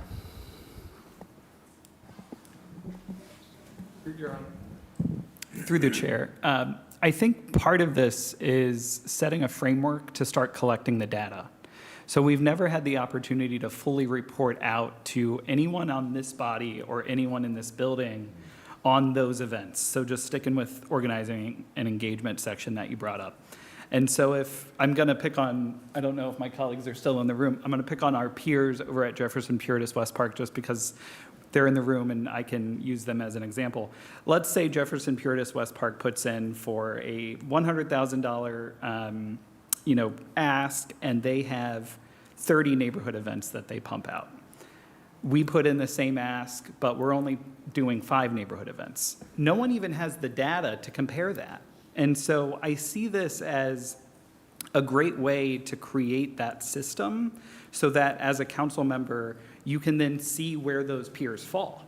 If all, there are 20 organizations that would be eligible for funding. If all 20 of these organizations were submitting those numbers on a quarterly basis, then you have at your fingertips, wow, my CDC is spending money on X, Y, and Z, but they're only reporting out 5 things compared to peers across the city that CDCs are doing 20 and 30 and 40 things. And so I hope that in time, the benchmarks become part of the equation, knowing that we're calculating the output as opposed to just saying this is the type of activity. But we have to start somewhere, and I think by having this mechanism in place, it allows us to start seeing that comparable data so we can compare ourselves to one another as well. To the chair, to Councilman House Jones, if I can get clarification, are you saying not just count an event, I could have an event and 0 folks show up, but to count the event and also show that the event was actually meaningful? So clarifying, it's the, not even that the event is successful, it's what are we trying to accomplish? And I think this is one of the fundamental things, and I'm gonna use, if Mr. Annalif will allow me, to use an example of when I came in, and I'm gonna tell you how I was moved to change a position that I had, and it was really based on food distribution, right? I'm like, why are we doing this? I'm like, this is not the responsibility of the CDC to be doing a food distribution. That's how I felt, right? But it took me observing what was actually happening at the food bank and the leveraging of community partnerships, where now it's just not food that's happening. We have like medical partners. We've extended food now for pets, we're taking a holistic, and prayerfully we will get to the point of not just delivering the food, but actually be in real partnership with our community members so that those who are able and capable, we can get them connected to earn opportunities so that the reliance on the food distribution is not a way of life. It's just there to be there when you really need it. You see what I'm saying? It's a thing about how do we change conditions. And while in the city of Cleveland, I know that different neighborhoods need different things, we are still Cleveland. And when you look at how we are showing up on all of the varying statistics of poverty, crime data, health disparities, we are not moving the needle nowhere near where we need to go. And I do believe that is because we do not have a comprehensive vision of where we are trying to go as a city. And so just because we are throwing out events, it is not turning the tide to create and raising the standards in the city of Cleveland. And I do believe that the community development corporations play a vital role in helping us move the needle to improve the lived conditions. But because we collectively have not set the goal for the city of Cleveland, we are not improving the conditions in the city of Cleveland as a whole, because we have allowed these one-offs, everybody doing their own thing, versus having a collective shared vision of this is where we want to see in X amount of years when it comes to health disparities as it relates to high blood pressure, diabetes. This is the goal that we want to see when it comes to our housing stock, that X amount of people, such and such and such. This is what we want to see of how many of our renters will transition into be homeowners that will be vested in our, more block clubs. Those are the types of things. And again, I'm talking about from my perspective, because again, when you see generationally decline happening in communities and you foresee that there will be even more decline, we have to do things radically differently to get to a place where I want to attract me back to Cleveland. I was just talking to someone, and they were talking about how all the development and gentrification and things of that nature, and I said, I can tell you most of my friends, I'm 45, they did not choose to build their house in Cleveland, even though they're from Cleveland. I want to attract me to Cleveland. And it's hard to attract me to Cleveland based on the lack of real vision and investment and goals and setting real expectations for everyone. I do feel that we have far too many people working in the city of Cleveland and outside of the city of Cleveland that are not bringing their excellent A game. They just here to collect a check, and it's problematic, and we do not hold people accountable. And I'm having this conversation, so please, for all of y'all here, please, this is not a knock to y'all. I want y'all to really hear what I'm saying. Like, we are just at a place, if we are going to make real investments in our community departments, we are going to have a level of performance and accountability that is tied to a vision that is going to improve the lived conditions in the city of Cleveland quickly, not waiting another generation. We do not have another generation. If we wait another generation, Cleveland will be. And so I'm gonna leave it here to the chair. But again, hopefully as we are going through this legislation, we can really think through whether it's in the legislation or in the administrative side, coming up with where we are going for the various elements we say we want to invest in, not just the activity, but the real outputs that will improve conditions in the city of Cleveland. Got it. Heard, Councilwoman. And I think many of us share your same thoughts, 100%. All right. Councilman Joe Jones, back on ahead for brief comments. Thank you, Mr. Chairman. Want to leave off a little bit in terms of where I actually started, was the argument about the need for change, and then move into what happens to the existing block grant money or funds when this program is implemented and put in place. How will that be used? Yes, Director, you want to weigh Through in? the I mean, chair, that is not contemplated through this legislation, and that'll be part of that next step that Councilman McCormick spoke about. So, Councilman, that isn't on the table today, and we will, along with administration, have to make a determination what direction we take. Should we fund this? And, you know, there's been discussions about a swap, right? I don't believe we need to make a swap, but, you know, we won't get into that today. But we will just determine collectively how we intend to use, if we receive CDBG dollars, because we're all still waiting around to figure out or see what's going to happen. And see that, I mean, we're sitting here and you know, we're talking about, because that's what we're talking about. So even though you might not want to talk about it, that's why we're here sitting at the table, is because those funds don't work. But I do have in my mind what will happen to those funding from block grant. The issue is we have this big elephant on the table and we're not talking about it. And that big elephant is, will we get funding for block grant this year?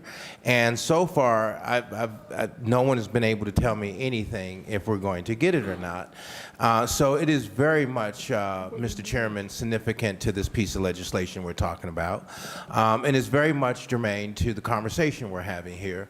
So then the question would be, Mr. Chairman, to the Director on block grant, do we know anything at this space and time? Through the chair, no, we do not. Okay. So, Mr. Chairman, the local development corporations that are sitting here at this table and those who are in the audience and those who are throughout the city of Cleveland, there's a possibility, and this is why this is so significant for me to bring this next point up, is that this legislation that we have before us becomes even more critical that this council move with haste to pass this piece of legislation. I support this legislation and to do it today. And if not, if we can't, I think that the only hookups or hangups right now is working out, I guess, the one section about how the council members are to be appointed or who should be appointed to what. I think that should be quickly dealt with and adjusted. And I think that, Mr. Chairman, we don't have the luxury of time unless the administration has some kind of fight plan in place. And that's something that I think that as a city, we've kind of gotten away from in days of yesterday in terms of being able to handle the situations that are in front of us, like not receiving any block grant from the federal government. Now, if we sit here, Mr. Chairman, and we're able to pass off on $20 million to go to our stadiums with no real discussions. We had them, but you know, we were very quick to move that money down the line, and we were able to get these people what they need. We're asking for far less than that in this legislation. What are we actually asking for in the totality of this, Mr. Chairman, to whomever would like to ask? There's no dollar amount associated here, Mr. But when we do get that Jones. funding, what would that look like? Don't know. So we haven't. This is setting up a sub-fund. Then the body will have to go back and determine at what level do we want to fund. So we really this haven't fund. had, we've had some discussions, but we don't know exactly where we are at this point. Did the director have anything to say to that, Mr. Chairman? Through the chair, this was contemplated originally as a swap, and so that would require that we know what the funding from CDBG would be in order to then make a swap. And so I see Councilman. I just, Chairman, historic data, around $9 million. Between council and the administration have allocated around $9 million historically Previously, yeah. to NDA. Around $9 million, historically. So we're looking at about $9 million. We don't know. At least. Because, see, we can't look at anything less than the 8.6 million is my understanding.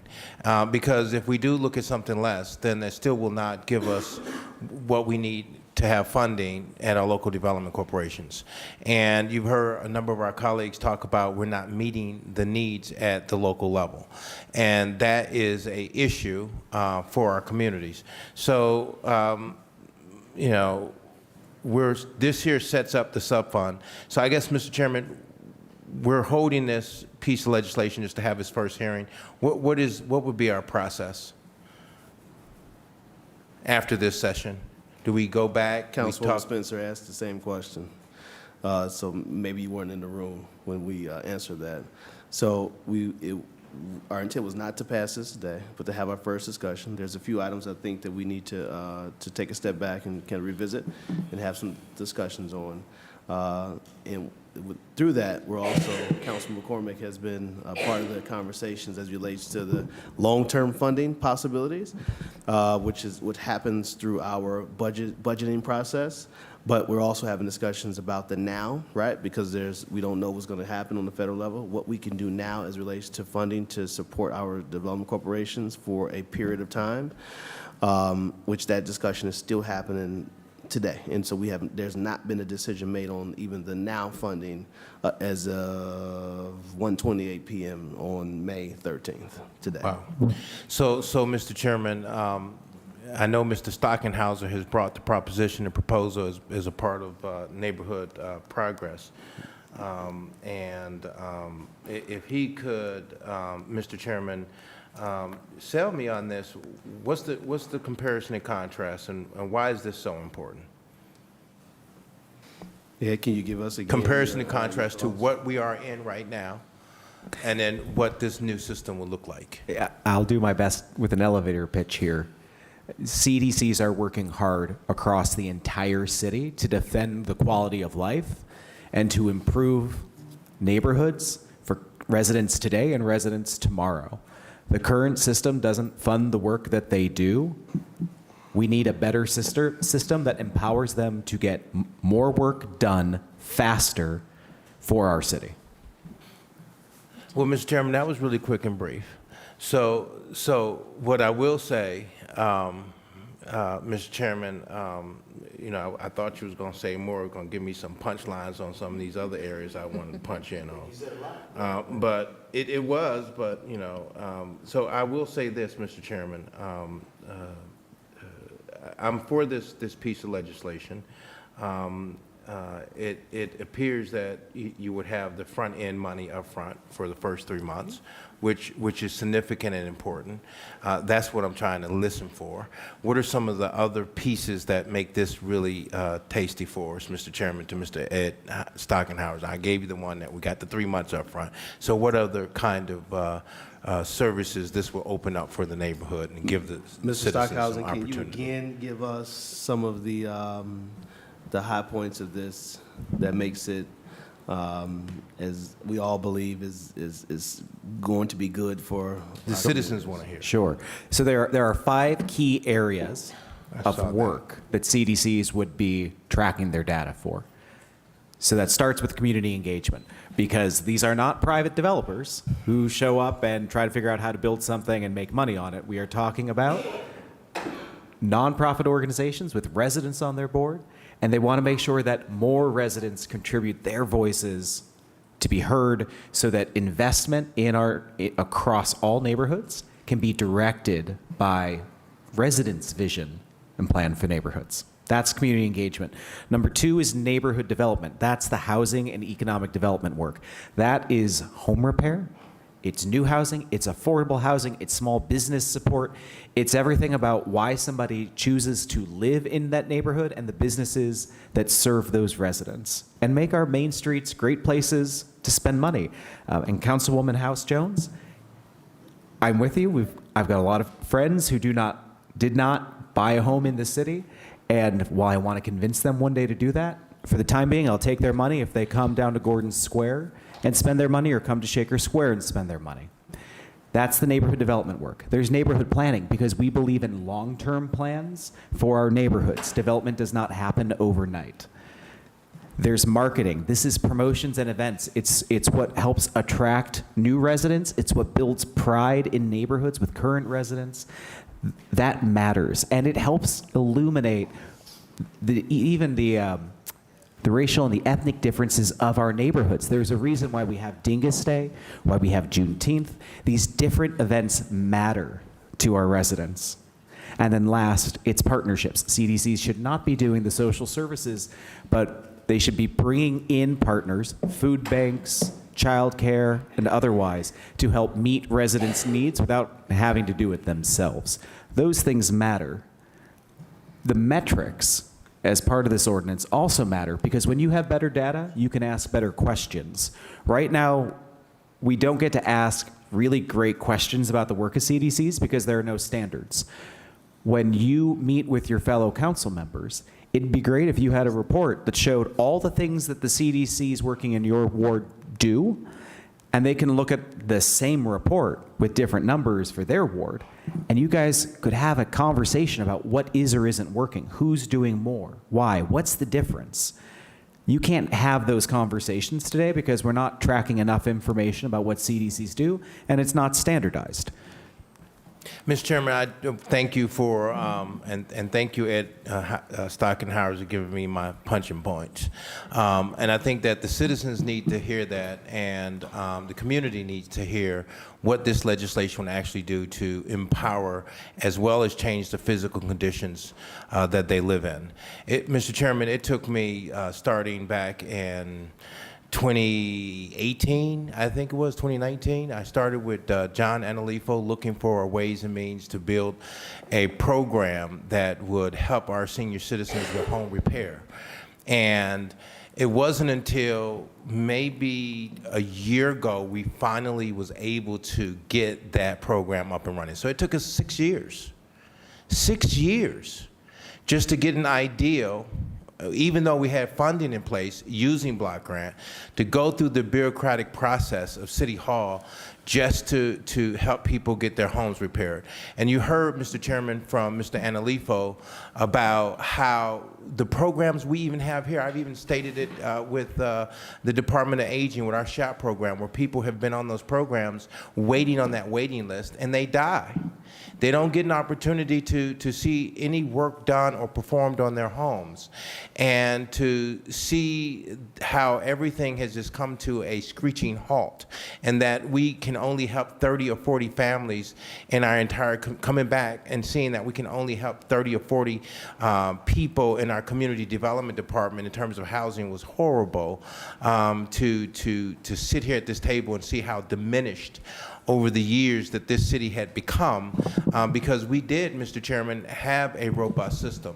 And then to move all of 114 items down to maybe, what, a handful that we're able to use today is just absolutely, Mr. Chairman, has made it horrible for us to use these resources to pull our city out of poverty. So I support this based upon what we have in this legislation as it relates to communications in the neighborhood, because it's another vital thing. People, our citizens, don't know what programs are available to them because no one is telling them what's available to them. We need to be able to communicate that to them. And so to have that, I support this program. To have business technical assistance in place. It's important for us to encourage, Mr. Chairman, minority businesses in our community to become strong. When we support our businesses in our neighborhood, we build a better Cleveland. So that's the reason why I support this. I support it because it has a home repair program in place. And that program is already baked into the actual legislation. And it's something that is very needed for a lot of our citizens who are in poverty when we looked at those boards. Real estate development and planning, that's another critical piece. When we look at our Department of Planning, our planning department doesn't fundamentally work the way it's supposed to work based upon our charter and helping our communities put together comprehensive, thought-out plans to really move a neighborhood forward so that we can have true development and investment, not just only, Mr. Chairman, in one neighborhood, but we should be having development and explosion of developments throughout the entire city of Cleveland. So if we are to be serious about improving the conditions of the citizens in the city of Cleveland, Mr. Chairman, passing this legislation is the first step forward in making us have a great city that we can truly say it is a place where we feel safe, we can work, we can play, we can have fun. And so, Mr. Chairman, I'm all ready to sign off on the dotted line once you make whatever changes that need to be made to this particular piece of legislation. I think time is of essence. We don't know. The director doesn't know, and no one seems to know if we're going to even get any funding from the federal government because of all the crazy mess that's going on in Washington, D.C. right now. And so I would say that you know, given the fact that we have sat here as a city for so long and have not been able to deliver for the citizens, this is our first step in terms of being able to deliver. And all the council members here, we've all talked about how difficult block grant money is. And even in this year, we can't even get our projects out like we would like to get our projects off the table. So, Mr. Chairman, I have no unreadiness about this. I would say maybe every single council member would like to be put on this particular piece of legislation, because I don't know of anyone who's against it. And when we look at even participatory budgeting, they were going to take $14 million out a year plus. And then by the time you looked at it, it'd been $27 million in no time. So all I'm saying right now, this is that same process here. This is for the neighborhood. It's being put into the hands of the people who've been out there. They've done it all the time. They've had to struggle to rob Paul and pay Peter, or however you want to say the piece, but it has been a bad place for local development corporations. We need to empower them. We need to give them the ability and capacity. It's great to see Joy Anderson here and John Analifo and so many other local development corporations who are very concerned about the next steps forward and the future. Do know that you have, I'm a friend in helping development corporations in every which way I possibly can, and I'm hopeful that this particular piece of legislation can be passed expeditiously, and we should be looking at ways and means, Mr. Chairman, to develop systems that can keep our systems funded that help our people in our community. And with that, Mr. Chairman, I yield the floor. Thank you, Councilman Joe Jones. Thank you. One question, or two things. I'm interested to know, I see the 20 CDCs as listed on the information you gave us. And to the director, can you put together for us how much money is outstanding that's owed to each of those 20 CDCs, if any? I'm interested in what the number is. I partly know my CDC that represents my ward, Famicos, because we have conversations a lot. But I'm interested in all the other CDCs, and part of the problem is, you know, even money that's on the books now that they're owed, they're due.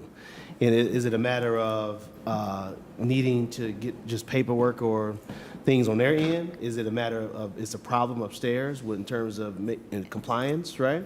Or reviewing the information to get the checks cut to the CDC. So I'm interested in for the CDCs who are listening, and you can, maybe Ed, you can work with your CDCs to get that information to us. Not, you know what I mean. The CDCs you work with and represent, get us that information. I'm curious to know how much money is due to you all and outstanding to you all that has not come from CD, that's left on the books that you could use. This is a point where you really could use those dollars, right? And if we're almost at the end of the what is it, June 30th, that it's over? So you're almost at the end of your contract, and if you believe you've completed those accomplishments and you are due your reimbursement, I want to know what that is. And for this body to dig into that deeper with your department director. So if you can get that to us as soon as possible, so that way we can review that and have a discussion with CD, okay? And again, thank you all for being here today. Thank you for your patience. Thank you for your engagement here. Thank you to the members of DPS and those who are who came to just kind of listen in, or who's not on DPS committee. Thank you all for sharing your testimony here today. We will revisit this soon, and we wanted to kick this off today to kind of hear where people are, see where the pressure points are, anything that we need to go back and adjust and change. And so, as you heard from myself and Councilman McCormack, what we envision as the path forward with this fund and just funding in general as it relates to the CDCs in the short term and the long term. And so, again, thank you all for coming today. And to the members, if you want to be added to the piece, please let our clerk know, and she can add you on as a co-sponsor, all right? Okay, thank you all. Thank you so much. Thank you. DPS adjourned. I gotta have